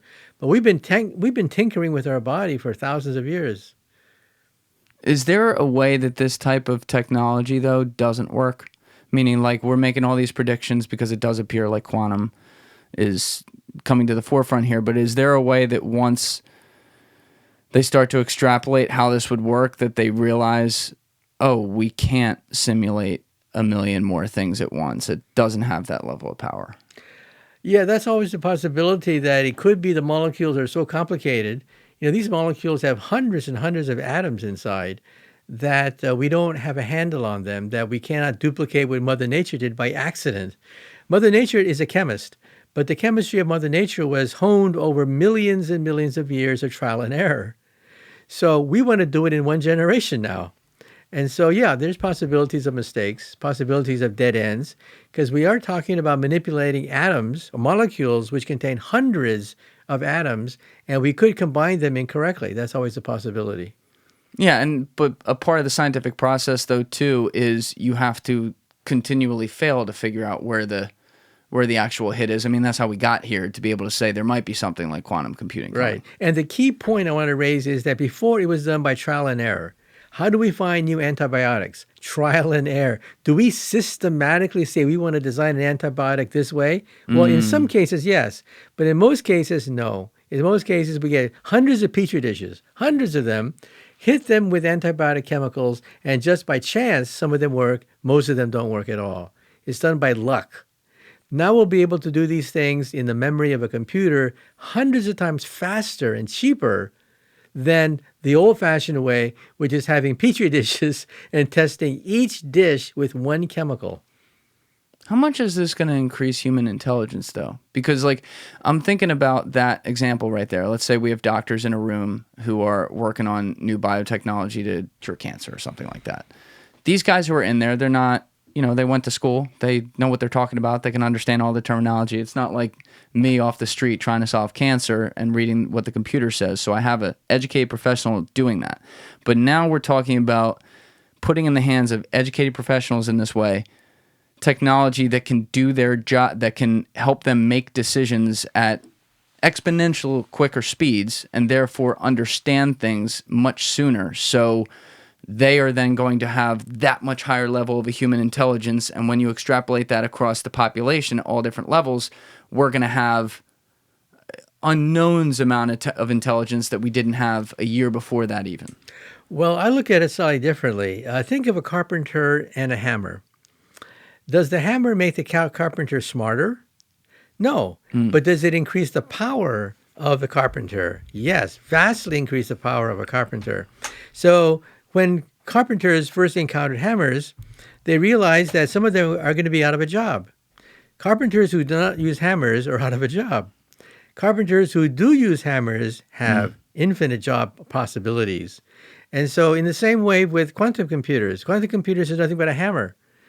And those that know how to use it properly will survive, will flourish, will create new avenues of research, new products. Those that don't will be unemployed. Yeah, you have to be able to adjust. I mean, that's another form of evolution right there. But you had the final chapter in your book titled, I think it was like The World in 2050. And I thought that was curious because that's not long from now.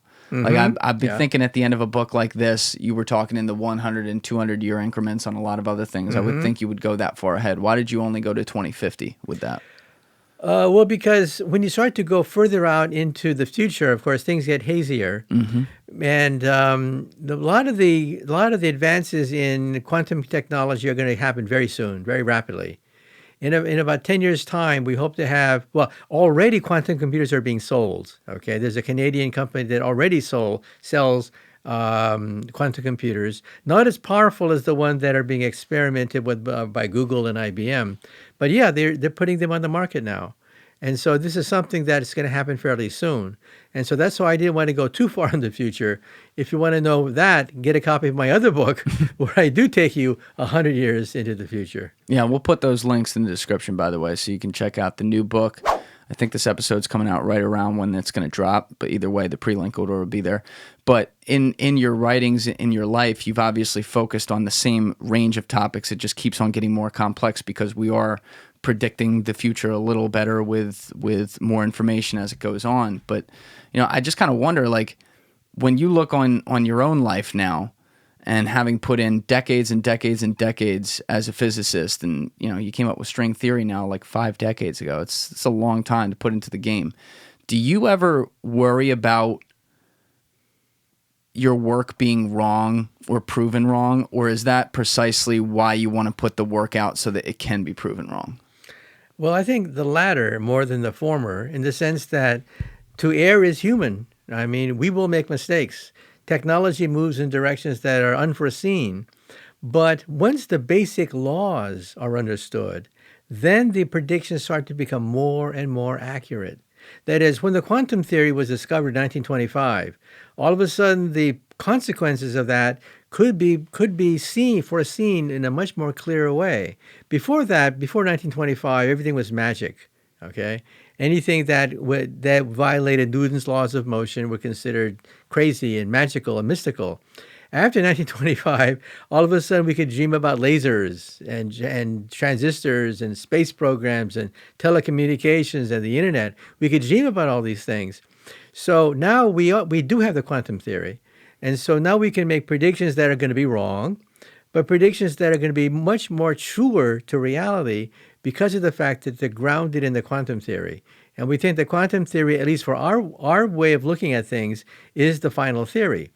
We're not going to use the unified field theory in our daily lives anytime soon.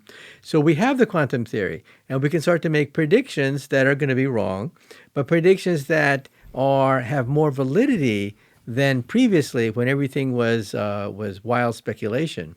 So when I read the work of other futurists, I sometimes laugh a little bit to myself because they just make wild stuff and hope that some of these predictions will stick. But there's no principle. There's no principle behind these things. The principle behind the predictions I make is the quantum theory. And if you understand the quantum theory, immediately you put things into perspective. You begin to realize that some things are very possible, some things are plausible but still in the future, and some things just violate the laws of physics. Well, you also seem to have a fairly optimistic view of things. You don't come out here and scream doom and gloom. You seem to speak from a way as a theoretical physicist of the possibilities of what we're going to be able to do, which I love. But to go to the other side for a minute, how could this go wrong? And what would happen? Could we destroy the human race in the next 100 years if we make certain decisions? Like how bad could it get? It could get very bad with nuclear weapons, with designer germs, and designer germs. Germs that are designed to maximize lethality and devastation. countries contemplating germ warfare deliberately create germs which have maximum deleterious impact. But my personal attitude is, as General Dwight Eisenhower once said, pessimists never win wars. You can bellyache as much as you want. Bellyaching is for free, but it's not going to get you anywhere. You're not going to be able to build new things, create new empires, create new sources of wealth and prosperity just by bellyaching. No, you have to put your nose to the grindstone and begin to think about what ways to harness this technology for the benefit of all humanity. And that requires you to become optimistic. Because, of course, you can always be pessimistic and say, oh, it's all nonsense. You can always say that. But to create something new is very difficult. Now, for a physicist, this is called entropy. Entropy, disorder, is easy to create. A match, throwing a rock at something, is very easy to destroy, which simply says that entropy is maximized very easily by burning something down, for example. But to create something new, great, astonishing, is extremely difficult. So when I see people build empires out of nothing, I say to myself, you got to give them credit, because entropy works in the opposite direction. Yeah. Entropy works toward disorder, toward chaos, toward disruption. That's the natural order of things, is a maximization of entropy. Once in a while, you get some kind of shining supernova that illuminates the whole field, that creates an industry, and you got to give them credit. It's extremely difficult to reduce entropy to that point. So I would like my works to hopefully stimulate other scientists to say to themselves, I can do that. I can reduce entropy. I can create an industry. I can create wealth, prosperity using this kind of technology. Can we harness something like that, though, to, as say, a type 1 civilization, avoid war and no longer have that? Because you use war as the example from Dwight Eisenhower at the heart of that explanation. I really like that. But war is this thing that we do when humanity fights over things that it can't understand. And now we're talking about a world where maybe computers are all-knowing. I hinted at this earlier, but this is a little more exact. Well, why do we have wars? Well, many reasons, right? But among them, empires collide. And when empires collide, that's when you have big wars, Yes. like World War II, World War I, right? But why do they collide? They collide because of interests. And these interests are driven by glory, but also by poverty. And you want to expand your power, right? What happens if we get to the point where governments are no longer interested in that? You see, in a democracy, people don't vote to become the greatest power on the earth or to dominate Europe or to dominate the Americas. That's not what people vote for. They vote to put bread on the table, to give a nice education for their kids. That's what the average person wants. Yes. The average person does not necessarily want to wave the flag and say, we just took over North America. That's not what most people dream about. Most people dream about having a good life for their family and a good life for their kids, okay? So I think as the world becomes more democratic, there's less and less of that flag waving and we're going to be number one for the whole earth. Now, I think that technology has a direction. I disagree with many of my friends who say that technology is amoral. It's a double-edged sword. One side cuts against ignorance, poverty, disease, but the other side cuts against people. That's just the way nature is. I tend to take a different point of view. I think that technology has a moral direction to some degree because the internet spreads information and empowerment. When people are ignorant, they have no conception of what is possible.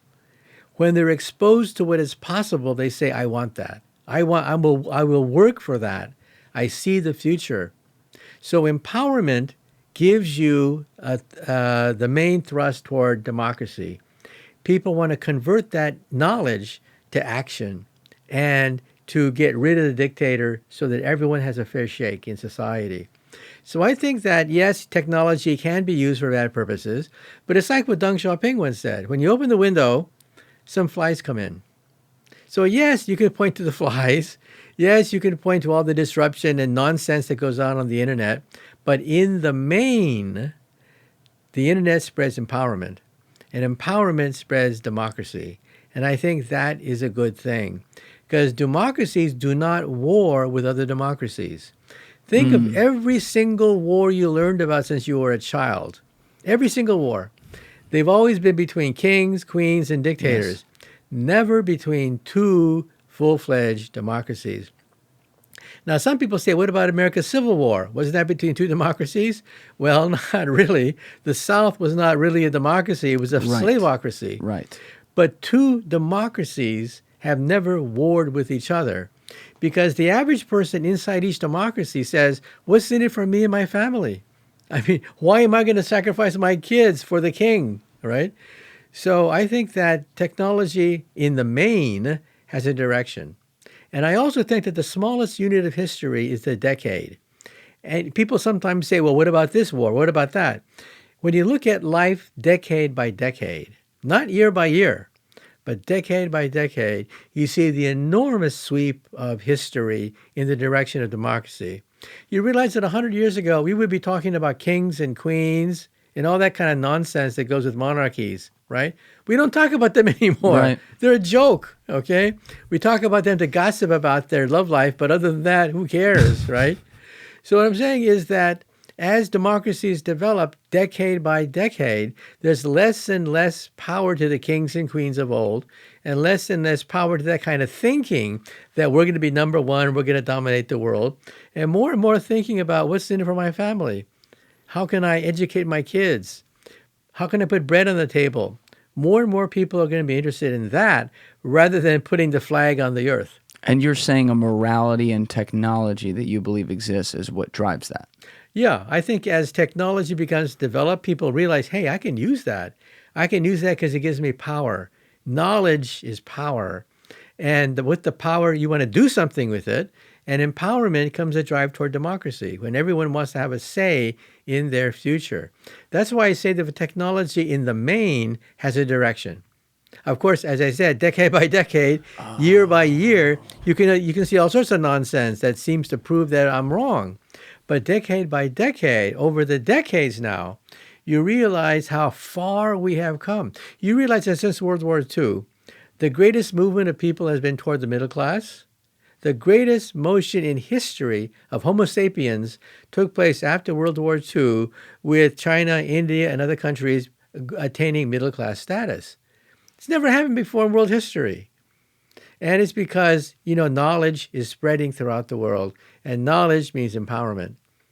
When you first said that, I may have misunderstood it. Like, I thought you were saying that technology itself, like as a being, is moral. And I'm like, well, wait a second. In order to have morals and be moral or immoral, you have to be sentient. You have to be able to feel and understand human emotion, for lack of a better way of putting it. But what it seems to me is that you're describing, when you say that, you're talking about technology being a vessel for morality. Technology is the ship that humans get on to ride, and it drives them overall, even when it has rough patches along the way, towards a more moral future. Yeah, that's right. It's a means toward a larger end. And the larger end is people want a better life, not for the king, but a better life for themselves and their family and relatives, whatever, right? That's the goal, and the means toward the goal didn't exist before, but now we have the technology to make that dream come true. And we just saw what happened in China and India, where hundreds of millions of people, the largest motion in human history, attained middle-class status. Why? Because of empowerment, because knowledge was spreading through the speed of the internet. And I think that's a good thing. Even in a place where, like, they don't, like in China, they don't have democracy, but there's still at least some spread of technology forcing that to happen, where people come to the middle class. Yeah, and of course that means empowerment. Now remember that these people are seeing democracy for the first time, and they're seeing wealth, middle-class wealth for the first time, and they tend to thank the government for it.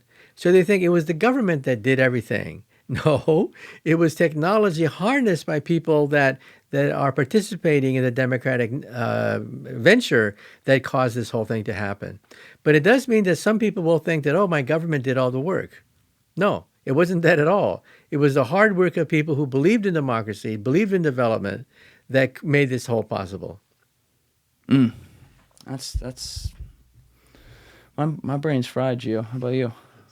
It's a lot, right? Well, we're gonna get you out of here in a few minutes because this, like, I don't even know if I could think straight after all this, but this has been an absolute pleasure to do this with you. Before I do that, though, I just wanted to ask you, like, as a person, after all these years of doing this, like, do you ever focus on, like, your own happiness? Because, like, you seem like a very... I just met you today, but when I listen to you speak publicly or when I talk with you today, talk with you off camera, you seem like the happiest-go-lucky guy ever. You seem like you have the perfect zen.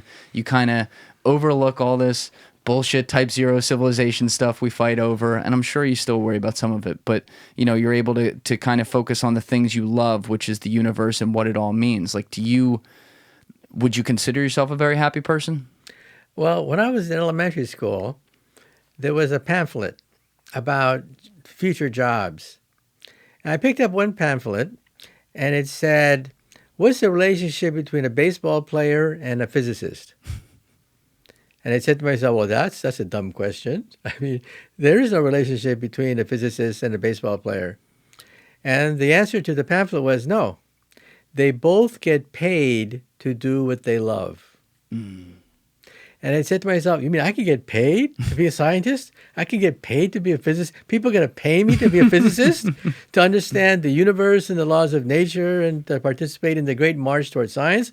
Yes, you can get paid to do that. And I said to myself, what a great idea. And then I realized that physicists have an advantage over baseball players because baseball players have a very short lifespan. Because you're only 25 for so many years before the aches and pains start to build up. You're no longer competitive. For now. Yeah, you're no longer competitive. All the other 25-year-olds that are coming up the ranks, right? Well, physicists, I mean, Einstein was creating great ideas in his 60s. We're still studying some of the stuff that he did late in life, right? So I said to myself, wait, that's a good deal. You get paid to do what you love, even in old age. And I said to myself, oh, that's the job for me. That's beautiful. And I think you live it out the right way, and I think you're carrying on Einstein's legacy great. And I hope your voice is a voice in the space for many years to come, because I love listening to it. And your ability, like today, there's a lot of complex topics that came up, obviously, but even some things that fried my brain, it's just kind of impossible for anyone to explain it in a way that's good. But there are so many things that you explain with the ultimate visual and simplicity that sometimes, like, the layperson like me goes to watch scientists explain stuff and they can't do that. So as a teacher, I'm like, shit, I'd probably have us on Mars by now if you were teaching me physics in high school or something, but you weren't. Nonetheless, I'm really, really glad that you came here to teach our audience for a few hours. I'm going to be reviewing this one for a while. So thank you so much, Dr. Kaku. Oh, my pleasure. And your book is Quantum Supremacy. It'll be available on Amazon, link in description, so everybody can get that. And how many books have you written now? I've written, I don't know, it's about 15 books, but Holy 5 of them were shit. New York Times bestsellers. Well, that's 10 too little, I think. I think all of them should have been. But we'll put those links down there for people to check it out, and I hope to do this with you again somewhere down the line. Thank you again. Okay, my pleasure. All right, everybody else, you know what it is. Give it a thought. Get back to me. Peace.